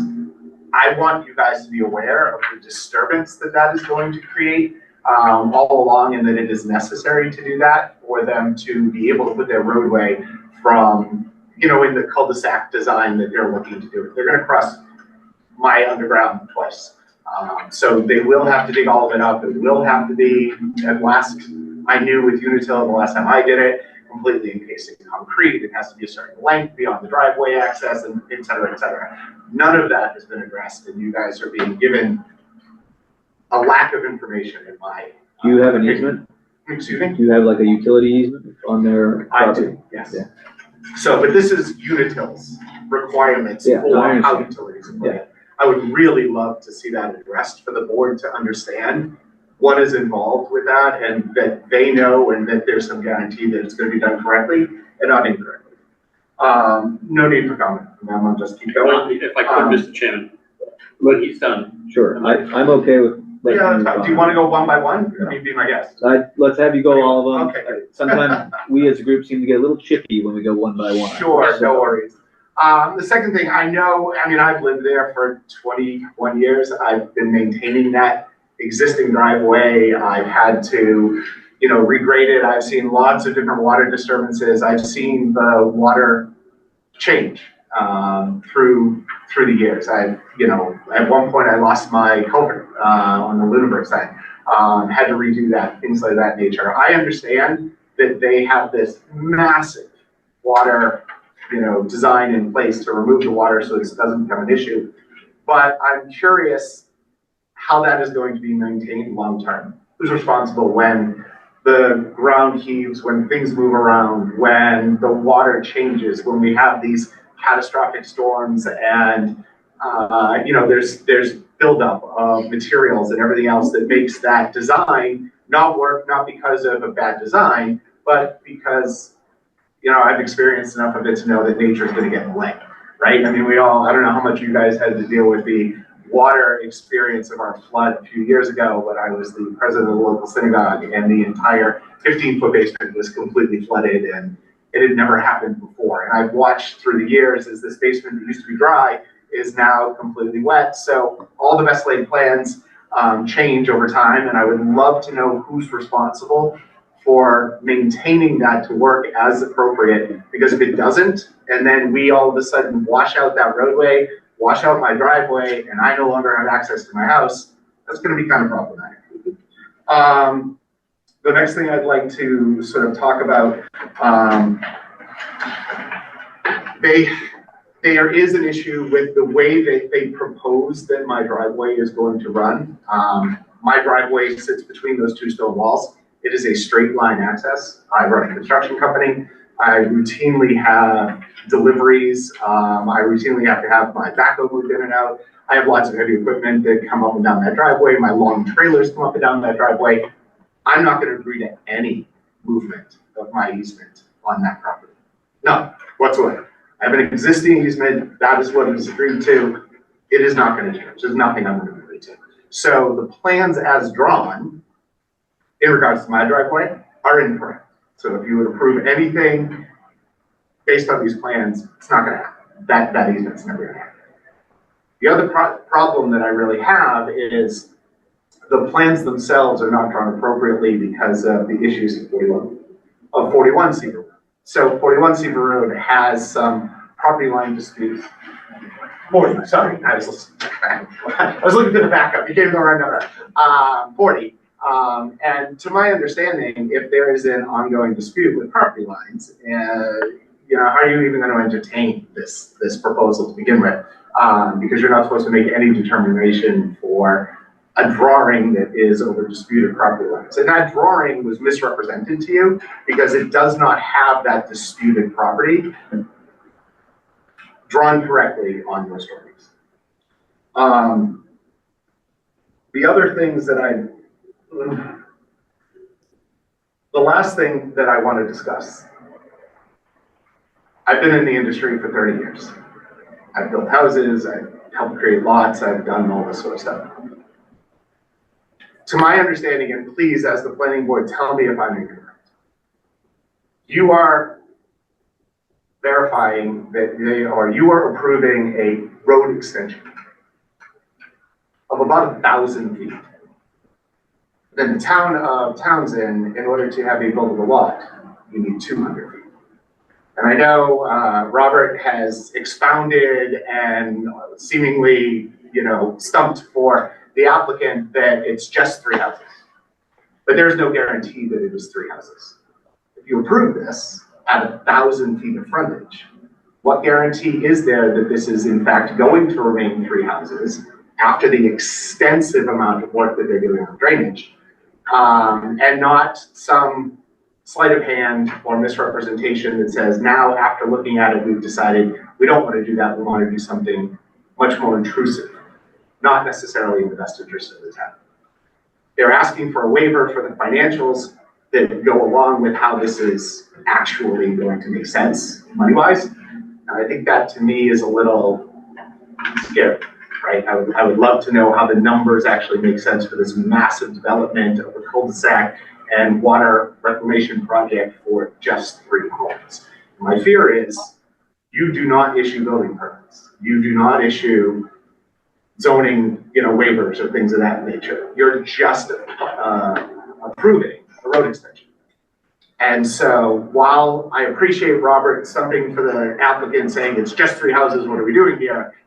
I don't believe it's just 3 houses. I would like a guarantee, and I think you would like a guarantee that if you're making a decision, as you said, to go through this extensively, that you truly understand what you're deciding for, that if in fact that is what you're deciding for and that is the applicant's intent, there should be some guarantee that that's what they're getting with their 1,000 feet. So those are the major points that I'd like to bring up for discussion. I would love for you guys to address these things. Again, if plans are wrong, how do you make any decision? What's going on? So that's my 2 cents for it. Thank you, Rich. I do want to note, we do have your letter. I did find it. Awesome. You may be surprised, there's a lot of documentation on this. I totally get it. It was received, it was sent on July 27th at 4:24 p.m. It was received July 29th. Yeah, no worries.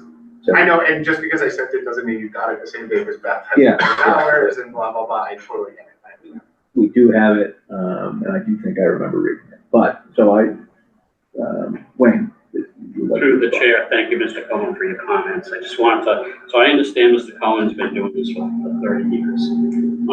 I've been doing this for 40 years. I don't know how many subdivisions I've done. I don't know how many large mixed-use 40B projects, large 40Bs, in these types of things. So with respect to the utilities, we have notes on the plan typical of any engineered set of drawings. Like Mass DOT. So the way it works with these utility companies and Mass DOT, once you get an approved set of drawings, they won't even look at it.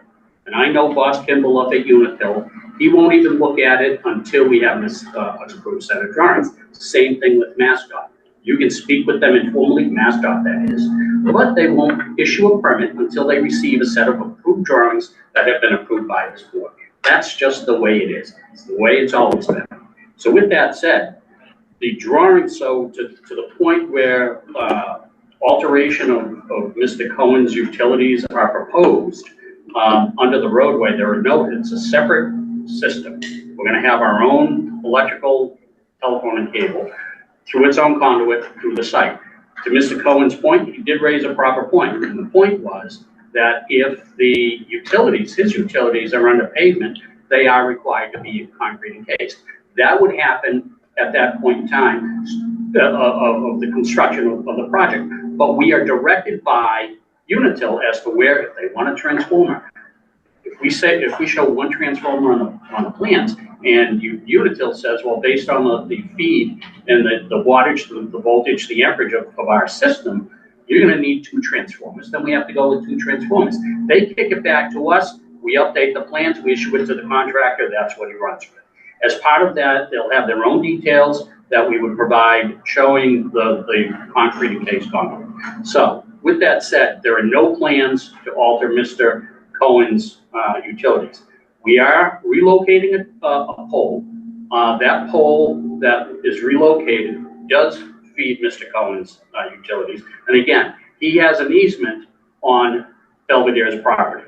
Okay, so while his utilities, he paid for those utilities. If there's a change in that utility pole location, he's not responsible for that.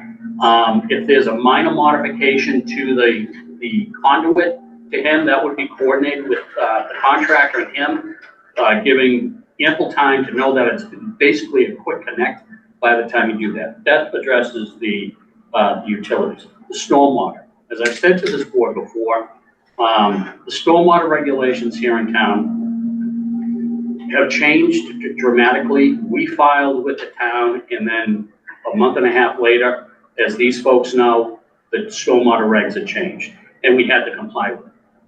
My opinion and the opinion of other consultants, ridiculous. I mean, the plans have already been filed, they should have been grandfathered, they weren't, but we complied with the stormwater management that's ahead with the town. Large system, yes. Looks ridiculous, yes. But the bottom line is it's compliant. Your own peer review consultant said it was compliant.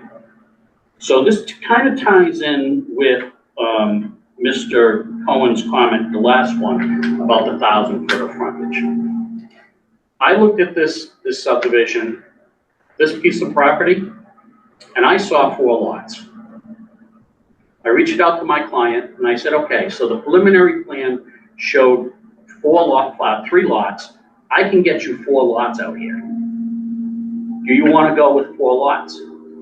He said, let's go with 3 lots. They did the 3 lots before, and I was kind of looking at it, again, looking at the bottom line. The numbers are tight. I mean, I'm not going to get into those specifics, but in my estimation, the numbers are tight. Okay, so I said 4 lots would give you a little bit more of a cushion. Go with the 3 lots.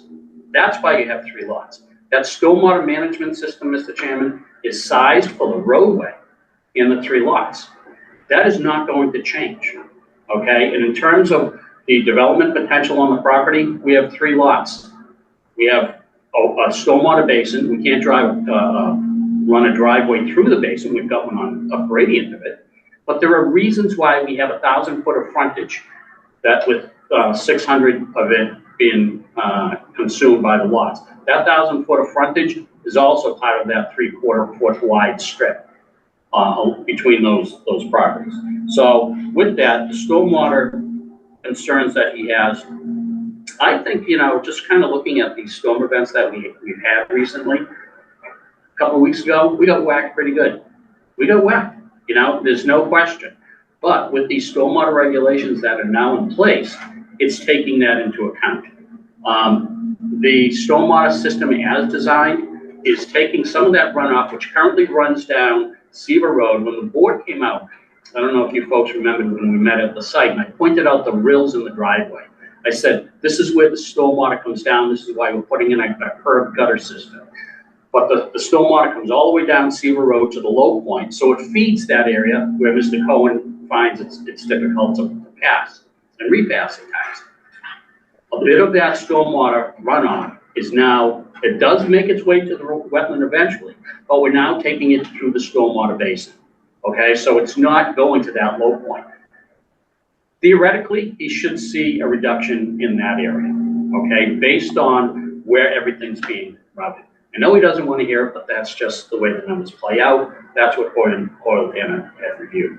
And I appreciate his comment about the alignment. When we were out at the site, before we met with the planning board that day, Mr. Masita and Mr. Cohen had met with me on the site.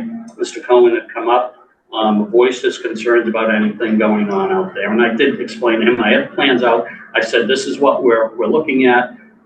I'm not sure if he didn't look at in depth, and perhaps not, so I'll give him a mulligan on that one. But kind of looking at the alignment of the driveway. When we aligned that driveway, we aligned it based on passenger vehicles, not heavy construction equipment going up and down, which is probably why Seaver Road is in the condition it's in, is years of this continued heavy traffic, going up and down Seaver Road. So looking at that, we weren't aware at that time that he had a turning radius that needed to be met for a tractor trailer truck, dump truck, or any of that. With that said, when we get to that point, we would be happy to meet with Mr. Cohen and say, okay, what is that turning radius? The alignment of the driveway. I think, just put yourself in a vehicle. When you pull up to an intersection, ideally to get your sight distance looking left and right, you want to be squared up to that intersection so you don't have to wring your neck to look over your shoulder. We're looking out for the best interest of Mr. Cohen and the new residents of this neighborhood. So we realigned, good engineering design, realigned as perpendicular as we could to the new road with his driveway. It's better designed than to have it as originally laid out. We weren't, like I said, we weren't aware that he was running a construction business in a residential neighborhood, nonetheless violating the zoning act by having a construction company on the other side of a residential district. Just calling it like it is. We'll be willing to work. We'll be willing to work. That's just false. I have a building permit for my business. Hey, Just I get it. I get where you're at. We're gonna limit. flat out lying. Hey, So that's the question. That's keep it contained. or So reasonable. this is it. Like I said, Mr. Chairman, we're willing to work with him. After we figure out what the turning radii he needs for his vehicles, we'd be more than happy to do that. Understood. All right. So Just we're one still in moment. public comment. Sure. Could we ask, Mr. Chairman, for you to speak with the developer so that he's not allowed to speak for 10 minutes, making points that are 100% not true or threats about potential raising of houses? It's offensive. He's not God. It really, I would like you to please, when he is making comments like this, to please ask him to stop, because that is not the way this meeting should be run. I don't mind taking a moment right now, and I recognize that it's gotten a little hot from early on, and maybe that's just by virtue of allowing some back and forth mutually. And I think going forward, we won't do that anymore. I would like to, both parties, whether it's the applicant or the residents, to have some decorum of respect in general. No need to be, there has been quite uniform resistance from the residents, and I understand it and sympathetic to it. We are working through an unbiased, straightforward process. Some board members have expressed opinions, which they're entitled to. But we're seeing this process through. We're giving all due process and consideration to the applicant, as we should with any applicant, and we'll continue to do so.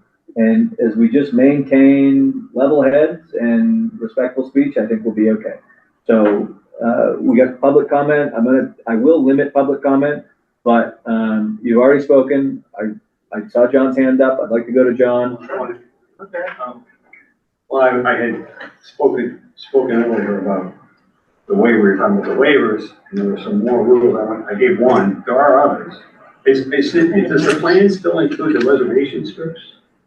Right, we heard something that didn't know. That was a question in, Mrs. Cyclin's letter, and that is a question that I had not brought up yet, but it was, Mr. Chairman, they do require the 3/4 foot wide reservation strips to comply with your regulations. Well, the regulation 175/16 says, I'm sorry, that's not the one. There is a explicit rule in the subdivision control law that says the board, 175/16A5, the board will not approve plans having so-called reservation strips. Reservation strips are forbidden by the rules. For terminology, so there are two reservation strips in what he's talking about. Same thing came up in Hoyle Tanner and their letter, Mr. Chairman. Yeah. They saw that same thing. What they didn't see, basically the regulation that we're looking to adhere to is in your subdivision rules and regs. It's documented in all the correspondence, is that the town of Townsend does not allow for a sideline of a roadway to be coincident with an abutting piece of property as to provide additional frontage to that lot for further development. So to A&R out the lots. As I've stated before to this board, I've never seen that before in any community. We've always looked at those, and I cited that in the letter, as reserve strips and spite strips. Now, the reference that Mr. Maceda is making, when they talk about reserve strips, it's a different thing. They're basically saying at the end of the cul-de-sac road, you cannot create these reserve strips to prevent anybody from extending the road further through. That's basically what that says. When I look at the 3/4 foot wide strips, we look at those. It's always been viewed in other communities as reserve strips or spite strips. And so, like I said, in the correspondence with the town, we have referenced that, and there is a provision in your subdivision rules and regs that specifically says you cannot have sideline of the roadway of the new roadway and the frontages on the other lots being coincident, as to avoid providing access to those lots for additional lots. When the rules also say the board will not approve plans having so-called reservation strips, quote, right out of the rules. So again, You Mr. Chairman, can't, so that basically, the only way to avoid breaking the rule that says you can't get frontage to other properties is by breaking a different rule that says you can't have reservation strips. You're breaking the rule either way. In the subdivision. That's the point. So these rules and all these waivers that are required are the reason this plan was denied in 2020 and denied in 1989. It's been denied twice before because it violates all these rules. That's the basic truth. That's an absolute 100% fact. Well, we were there in 2020, all of us. We went through this. It went on for 8 months, just like this has. And these rules came up, and the board did not grant waivers to those rules back then. He denied them, and he denied the plan.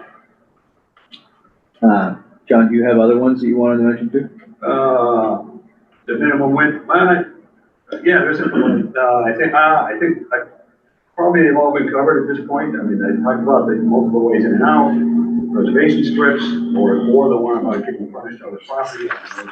There's no way to do, you're gonna violate one or the other. And then the whole thing about the dead end road, which the fact that it's a dead end road already, it was not a dead end road by design. It became a dead end road when Lunenburg, totally out of the control of Townsend, to abandon the road on their side of the line. All of a sudden, Townsend's left with this dead end road, which is too long. Townsend devoted to shorten it as much as they could by town hall vote. They shortened the road as much as they could. They cut it off at that driveway in the last house. They couldn't cut it off shorter than that. Something that house would be stranded. So they cut it off as short as they could because they didn't want the long dead end road. They're trying to get the road back into compliance with the requirement that says you can't have a dead end road more than 500 feet.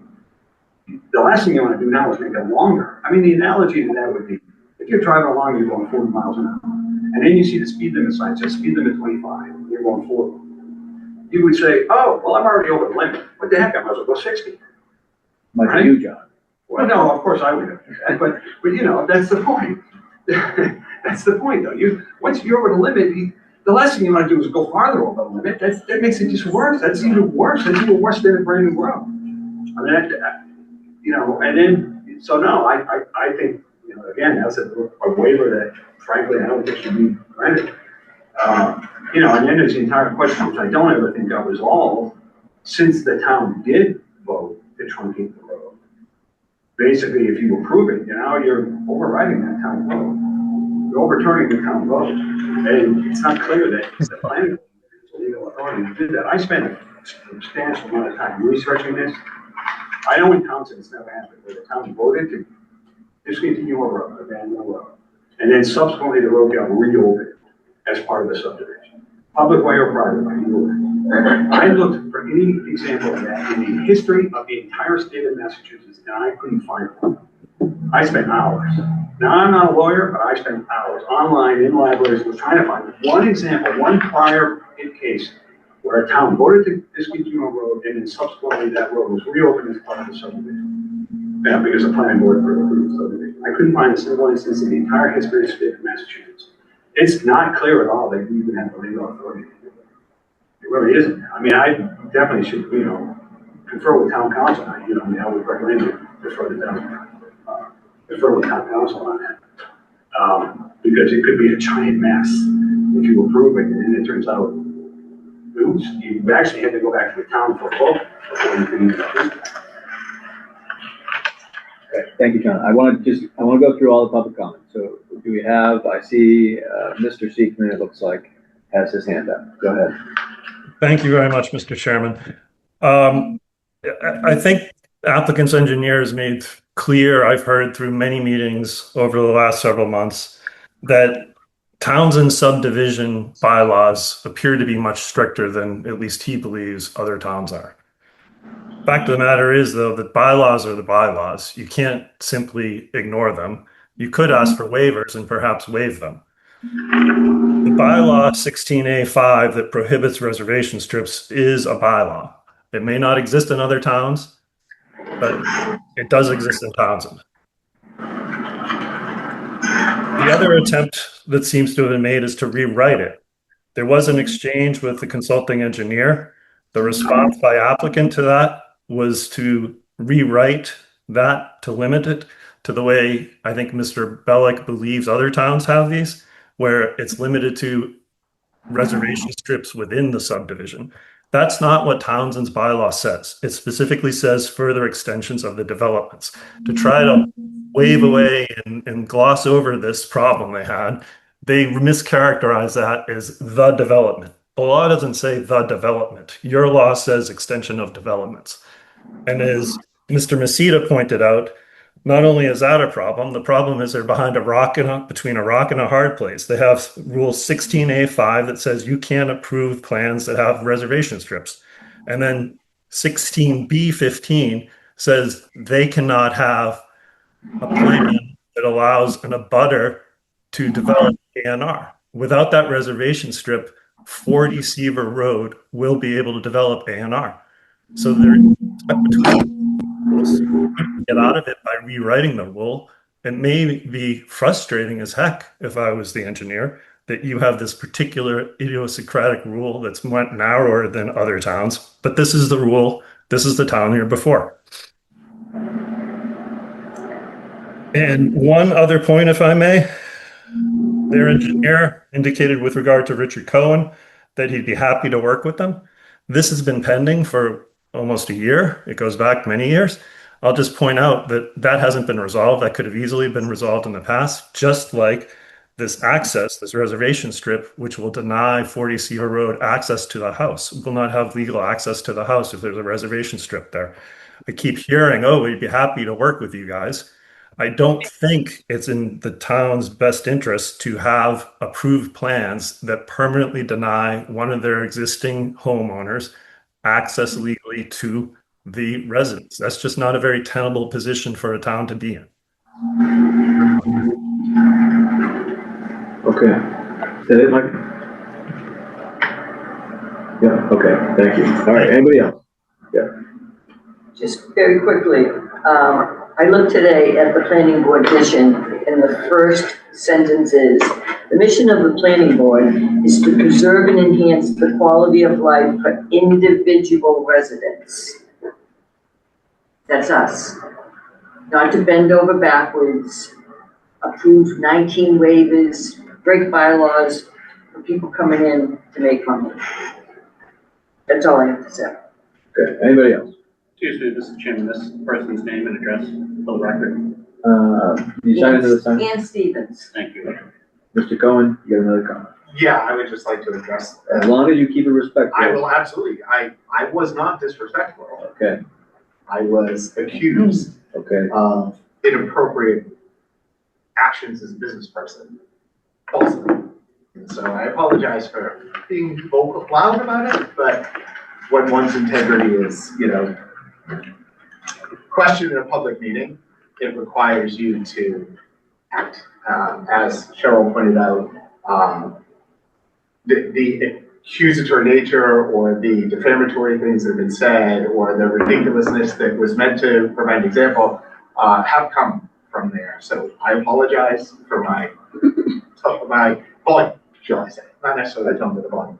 I just want to point out. I hear what you're saying, so Yep. I just want to make it concise. I just want to point out, he didn't answer any of the questions that I put forth to the board. One was to make you aware of the disturbance that Unitil would require him to do. He doesn't need a permit for that. That's just part of Unitil's guidelines. He could have gotten you that information. He doesn't need a permit to understand what's going to happen with my utilities. He did not talk about who's going to maintain the drainage. He just talked about it's approved for now, but my concern is not now's approval. My concern is long-term, that it's going to continue to working as designed, and I understand it's approved right now. He did not talk about the fact that the plans are drawn incorrectly based on the property line dispute and based on my unwillingness. There is zero curvature in land right away, just so that the board is aware. Not necessarily needed a future discussion, but so the board is aware it's not going to change. And so, the last thing is he didn't even address the fact that the plans in front of you are wrong as drawn based on those bits of information. So that's it. I just wanted to sort of reiterate that to the comment so that the board is aware. Thank you for your time. And again, I apologize for my volume, but when my integrity is publicly questioned, the validity of my business, etc. Thank you, Mr. Cohen. Okay, any, My regrets for my comment. okay, Anyway, Mr. Chairman, I think it was, probably showed a little bit of disrespect to Mr. Cohen and to his board. I apologize for that. I don't apologize to anyone. It's just who I am. But I believe one is warranted here. Okay, it's just the way I was raised. But with respect to the drainage, the maintenance of the drainage, I want to answer that just so they understand. The eventual owner, so let's say the road is not accepted as a public way, then it would be a homeowners association that would be responsible for maintaining the drawing. The drainage, if the road is accepted as a public way, then that goes to the town and they would maintain the stormwater management system. There is an operation and maintenance plan, a long-term stormwater operation and maintenance plan associated with that, and they'll follow that in terms of maintaining the catch basin and the stormwater basin. So I just wanted to get that on the record as to who will be responsible. Thank you. so I don't see any more public comment. I think some decisions for us as a board, certainly some information was shared. There were some questions amongst the board. We certainly could close the public hearing, but we would not be able to accept any new information, and I would not think that we should do that. I think when I was talking to Beth in preparation for this meeting, one thing we could do or ask for would be legal review of the decision, or the draft decision, if that's of interest to us. I do think it's worth asking. Our statutory deadline to make a decision as of right now is at our next meeting, which is September 14th. Which has been an extension, probably the second or maybe even third extension granted by the applicant. So that's our drop dead date? That's our drop dead date, but I would like to entertain asking the applicant for another extension. Mr. Chairman, just, from the beginning, Sure, whatever you, sure. yeah, So but we're not here to, I guess I'd like we to understand yeah. what you do, so. entertain a motion. from the Mr. board. Chairman, Yes, Robert. I'd like to make a motion that we close the hearing. All right. Well, you've made the motion. You have a second. I'll second it. Oh, Carol has seconded. Oh, what the heck? We can vote. Yeah, all right. So any discussion? I guess I personally don't feel like closing the hearing yet. I don't want to preclude any new information from. We can vote on it. Yeah, no, so discussion now.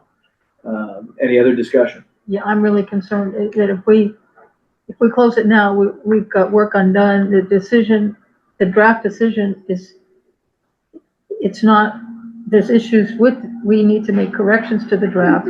We have not gone through the waivers. Yes, we have. Well, we have not voted on them, and they're not final. We just discussed them. It's the first time we've seen the 20. This is the first time we've seen this comprehensive list. Cindy, we're closing the hearing. So there's no more. Let's take a vote, Andrew. Yeah, just. All right. Everything that's been reviewed and received is going to be stopped at this point. No more public vocal statements. We're going to make a decision based on the information that we have. Okay. That's what I'm proposing. And I'm not in favor of shutting the public off That would- until we're shut off. I really think it's important. Council too, right? We would not receive anything from town council. Okay. I believe that'd be new information. So Okay. we've had discussion, roll call vote. No. Cindy King, no. Carol Hofstas, no. No.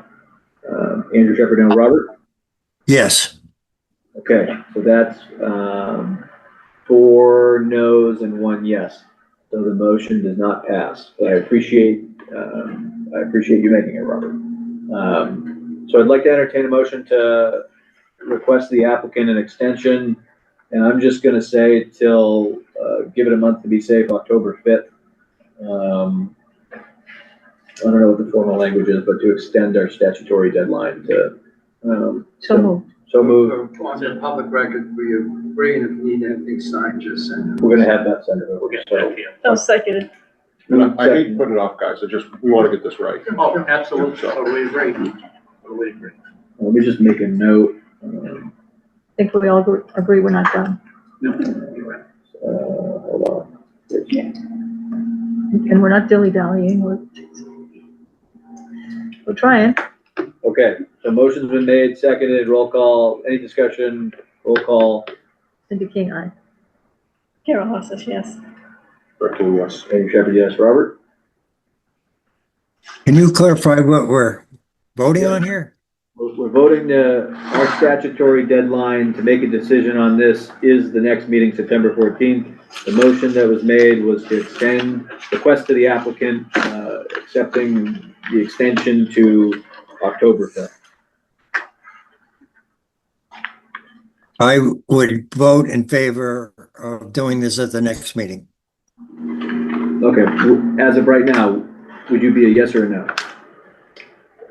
Because we have a motion on the table.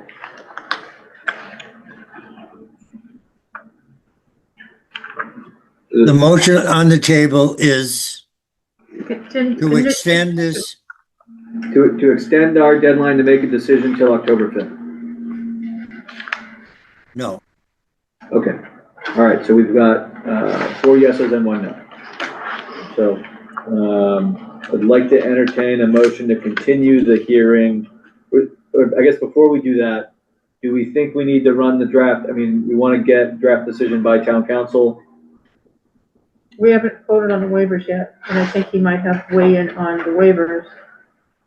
Unless you think the waivers are, I guess, how would you want to do it? You'd rather vote on the waivers and then send it to town council as a draft decision quasi approved, opposed to, yeah, so that he can weigh in on what we did with the waivers. Okay, so that'd be like, we voted on the you want waiver. us to, I don't know, that seems backwards to me, Does it? right? Yeah, We vote to approve it and then send it to the council? well, No, just the waivers.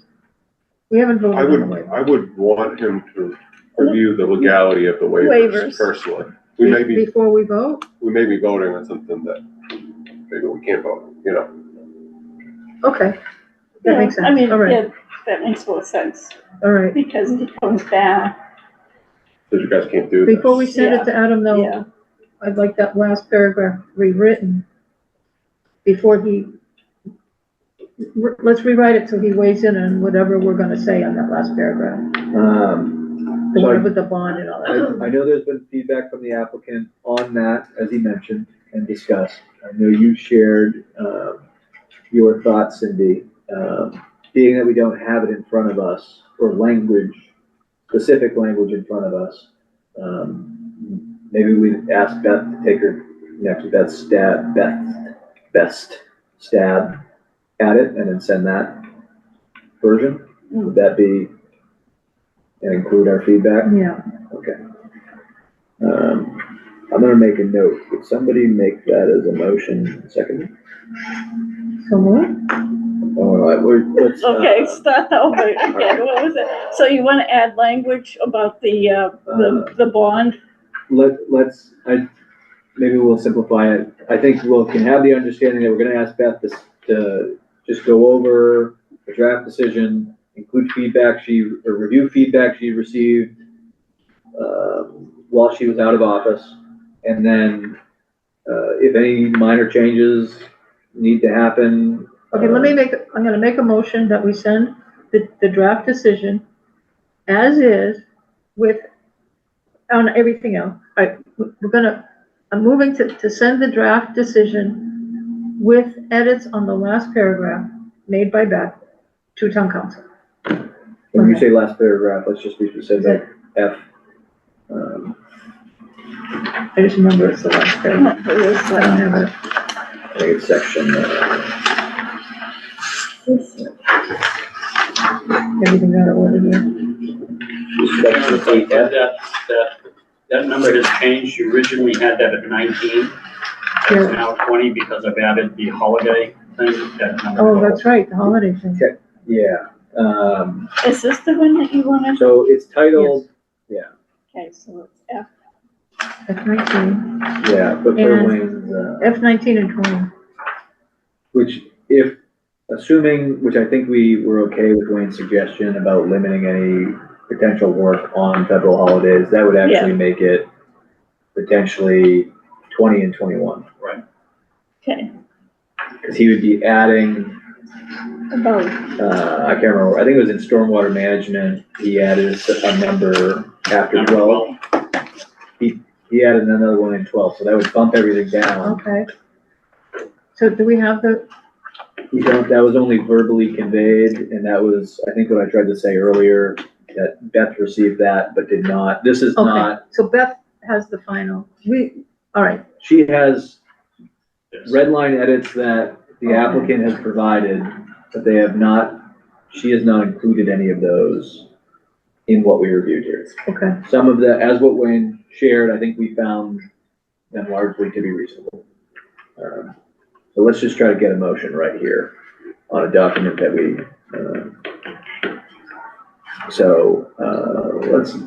what would be the, move to share an updated, decision. draft decision by the land use coordinator with legal counsel for review. Okay, So so moved. Okay. Seconded. Moved, seconded. Any discussion? Roll call vote. Cindy King, aye. Carol Hofstas, yes. Brett King, yes. Andrew Shepherd, yes. Robert? Yes. Okay, yes. Let me just make a note of that, because I gotta see that. Okay, so, and then I'd like to entertain a motion to continue the public hearing to our next scheduled meeting. I think it's 6:45. Okay. So moved. A second. Second from Robert. All those roll call vote. Cindy King, yes. Carol Hofstas, yes. Brett King, yes. Andrew Shepherd, yes. Robert? Yes. Okay, thank you all. Appreciate it. Thank you. It's, September 14th, I think I said. So would you like these back? September 14th. Yes. Thank you. Enjoy your Labor Day weekend. 6:45. Thank you, guys.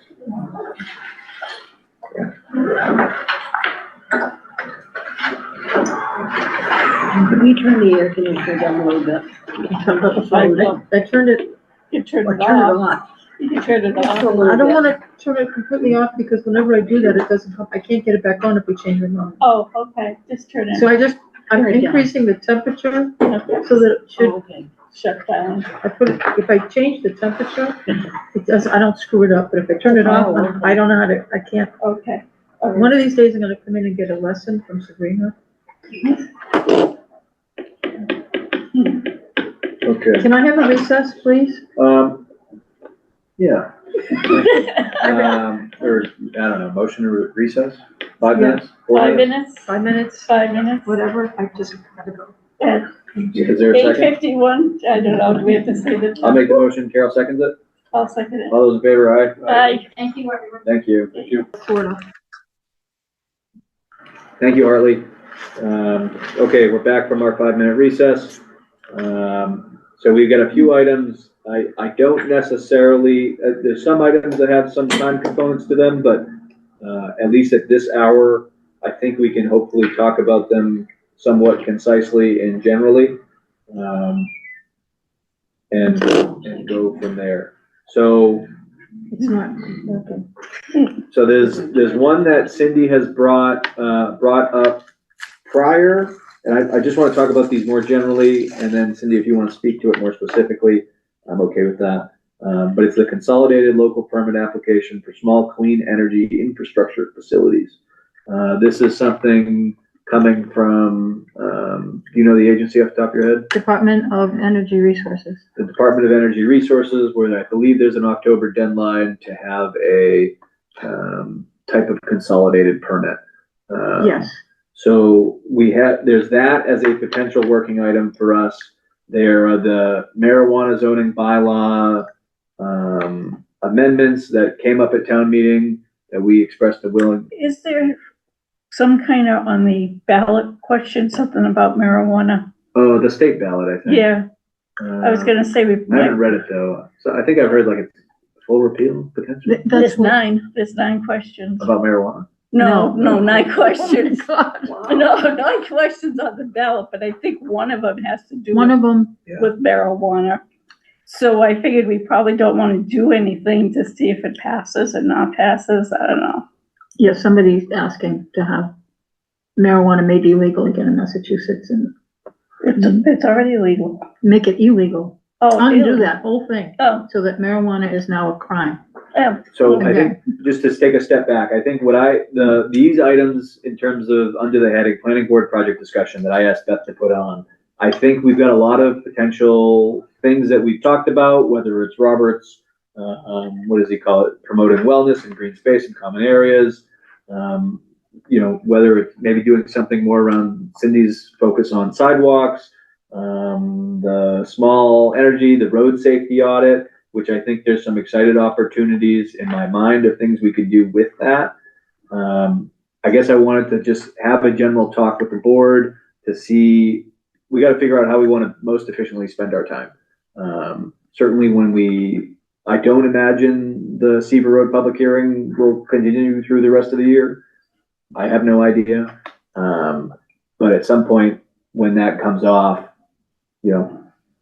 I'm sure we could do all things if we wanted, but I think picking one at a time and really diving deep and getting into it may be best. But I guess I wanted to see, in my mind, it was maybe we do like a 1-page write-up for all of them and then share it, and maybe we vote on how we want to spend our time. I'm open to discussion or what you guys think or anything like that. I'd like to keep them on there for future discussion when we're not here till 9 o'clock at night. All of them? Yeah, I mean. Yeah. That someone brought them all up, so. Yeah. Carol or Cindy? Yeah, I mean, this stuff is important and it's been important for months and it just keeps getting pushed off, is this consolidated permit thing, which it actually started before I got on the board. And this is really critical that the board has we have to discuss it. We can't put it off until October 1st because there's a very strong potential that developers can come in here and ask for a consolidated permit if they don't have one. I mean, I don't know that conservation even knows that this is being discussed by us because we haven't discussed it yet, but conservation is part of the consolidated permit. And the consolidated permit means all of us are working simultaneously on the same permit. There's one permit. like we'll look at something and then it gets sent over to conservation and they have their own permit process. No, the Townsend has to have one permit process. People don't have to go with the consolidated permit, but we have to offer it as an option as of October 1st. And if we don't do that, then they can get their permit without our approval. And for some of these things with the clean energy, the larger programs, the larger systems, they go to the state, they don't even come to us. The state approves permits within our community. We have input, but we have no vote. We also need to work on bylaws because we do not have a bylaw that covers the battery systems. We do not have, the only bylaw we have is regarding solar. And I don't even know if that bylaw meets the new requirements. So we need to start, we don't need to change our bylaws in order to, when we certainly could never do it before October 1st anyway. But we don't need to change bylaws before October 1st in order to do consolidated permitting. But we do have to change our bylaws and add those bylaws for the battery systems and how the process by which you would get permitted as soon as possible, because we're going to have to be approving these things without any guidelines. Mhm. So, and for all of these new clean energy rules, we have to have the permitting process completed within 12 months on each of these types of systems. If we don't, they get it. Done. The permit's approved. Sure. And without us, so if somebody wants to put a solar array somewhere, they can. If somebody wants to put a large battery system, battery backup, which is separate from a solar. Unitil, I'm expecting at some point at the substation, Unitil may want to put a battery system back there. So I will say, in my mind, as I interpret this, I don't think that means though if we don't have the application, like if they apply and it's not an application, it's just automatically approved. That's no, that's not what I'm saying. Yeah. But I'm saying that, okay, then, I mean, they have, the time is running out. That means we can't act. If we don't have, if they want a consolidated permit and they're gonna ask for a consolidated permit, we can't say, well, we don't have those yet, you're gonna have to do it the old way. Sure. No, that means the time is ticking. Sure. Our time, and there's no we're doing all these exemptions like we did with Seaver Road. Sure.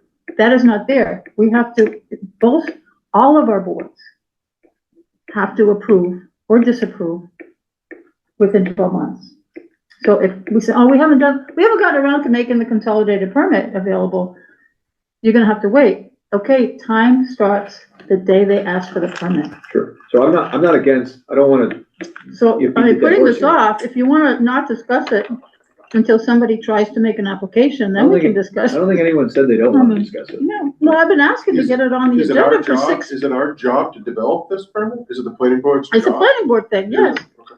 I think I thought I read it could be the planning board or the select board. I got no issue with us taking it. Well, No, I have no issue. Actually, there has to be, I forgot, I can't find it. I know we had it. Is there a process on the state website? Yes, I They mean, have a lot of. everything is posted on, everything is on the shared drive. Okay. And it's been on the shared drive for weeks. And so everybody has seen it.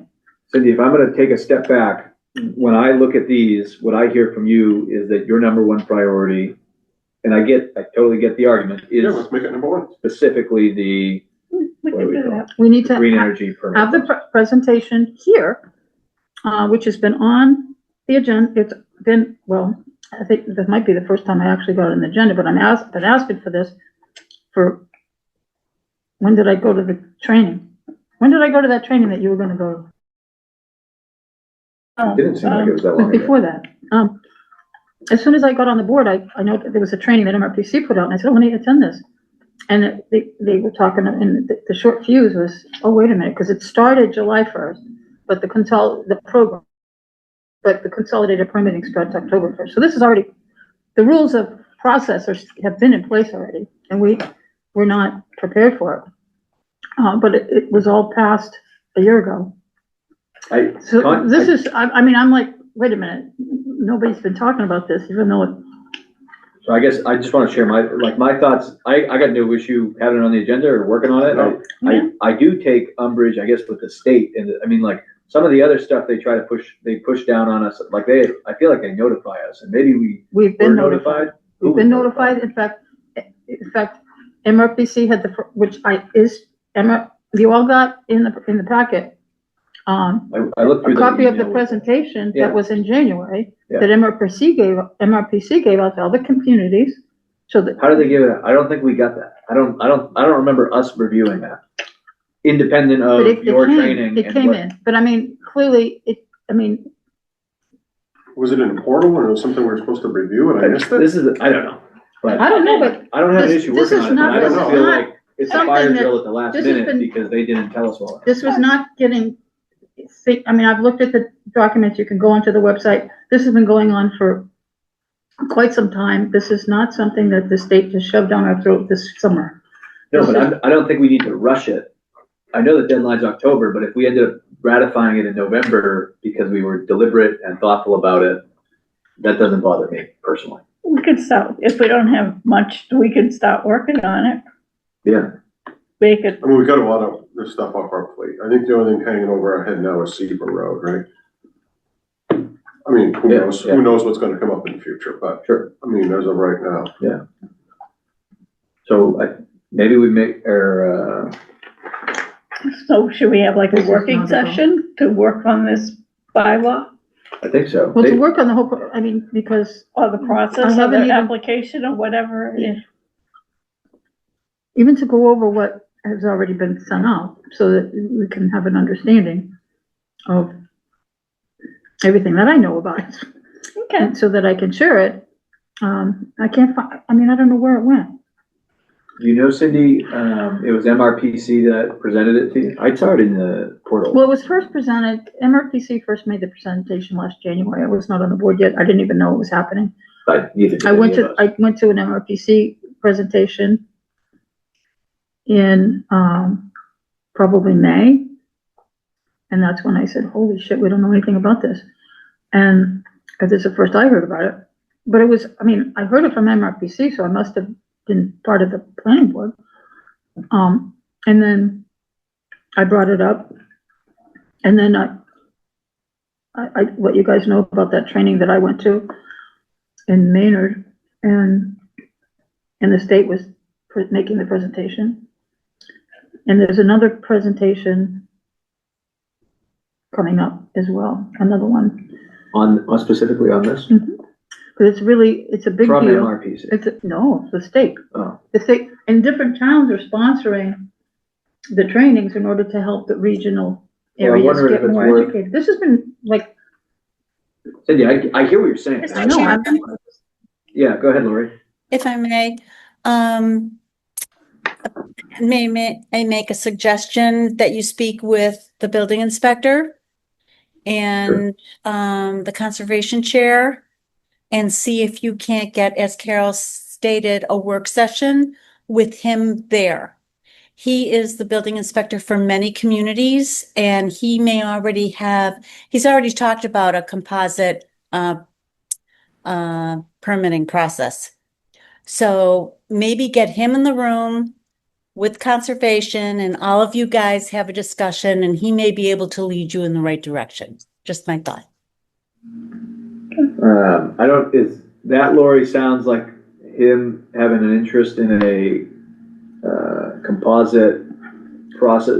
That sounds essentially consolidated outside of the specifically to the green energy stuff from the state. That sounds more general. Yeah, it may be that plus generic. It's Sure. time to get everybody in one form, and there's no reason why you can't have joint meetings to approve one permit. Okay, Sure. I'm just thinking if you want to, we've got a lot of volunteers and they're spending a lot of time. Sure. If we all get together and approve, this will save the applicant's time as well. Just my thoughts. Sorry to interrupt. I appreciate it. So I guess the next step to work on this item, when I went through your link, Cindy, or the links, they had some pretty extensive suggested bylaws in terms of battery systems. I thought there was a wind one that I saw. Yep. Yep. They even had language, like it was a very concise one paragraph regulation about how to implement the permit. And they have a draft, pretty thorough state permit template, which to me it didn't, I mean, I think we need to make sure all the boards know and have the input. So I don't know if it's best to do a public hearing with mandatory referrals, or if it would just, we set up a workstation session with the different boards, or send out, or try to have I know we're getting tighter on their proposed timeline, but, you know, ask the state to come out and potentially sponsor a training here or a class. Well, I mean, the classes are being done locally, but Where's the locally? other towns. Well, Yeah. Maynard isn't that far. I mean, I went to the No, Maynard one. there's no reason they can't come here too. I don't know that well, we could do that.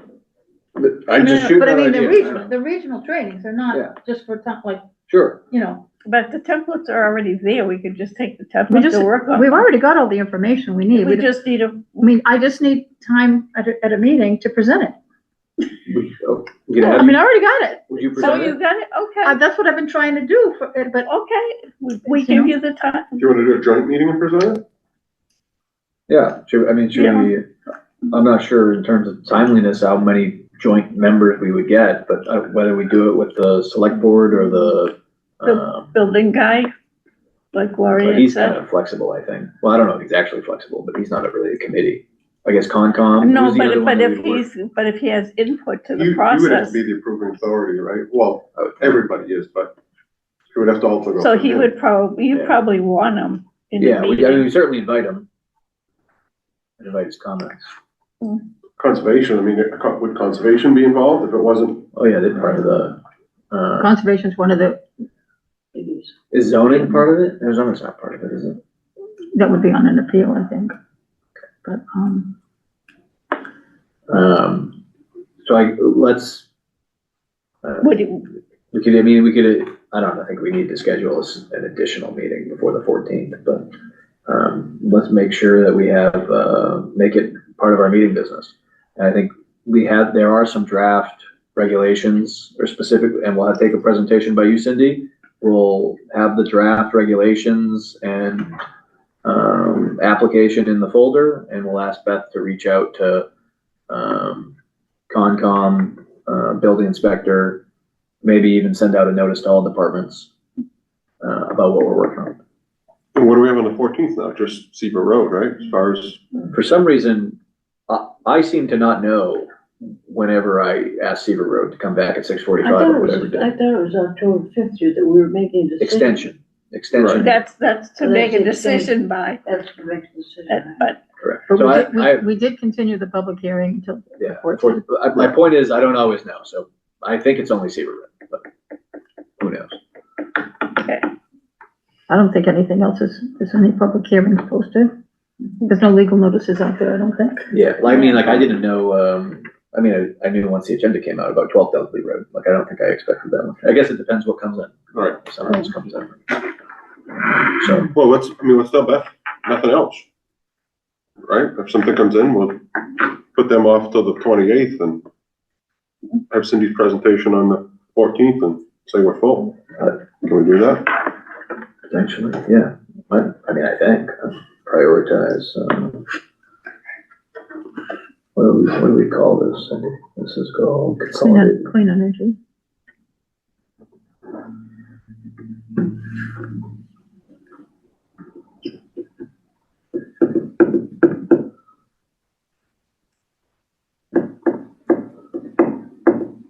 Oh, my daughter found my keys and my pocketbook. where'd she find them? I hate to admit it. Wherever you left them. Right where you left it, right? On the desk. Okay, I never looked on my desk. that's a bummer. So so we'll prioritize that. I think all other items as of now, we'll put or we'll at least leave on there and not necessarily take action on Okay. at the moment. Okay, that's, And as our schedule permits, we'll look at the other ones and see what we want to take up or what we don't. Or maybe on a night where it's not 9 PM, we spend a little bit more time on each one, and just decide you know, what is the best use of our time? Or if we're gonna take marijuana off, because we're just gonna wait for state ballot and See what happens. I mean, I'm sure that that's not gonna pass, but that's just my point. I just can't I imagine. see, I can't and imagine. I I heard, can't imagine the public voting to get rid of marijuana. I just no, don't. I don't either, but I thought I heard that it was actually to expand marijuana into like cigar parlors and different Well, things. that's already in the law. Oh, is it? The Okay. the commission, if you notice, if you look up the new commission rules, a lot has been added. But those are the rules, not, the law is that pot's legal, that, Except on federal property. for federal. well, yeah, well, All right, just don't put let's any get federal back property on in. track Well, a you'd be little bit. surprised how many, when I worked on the base, how many people. Oh, paid. of course.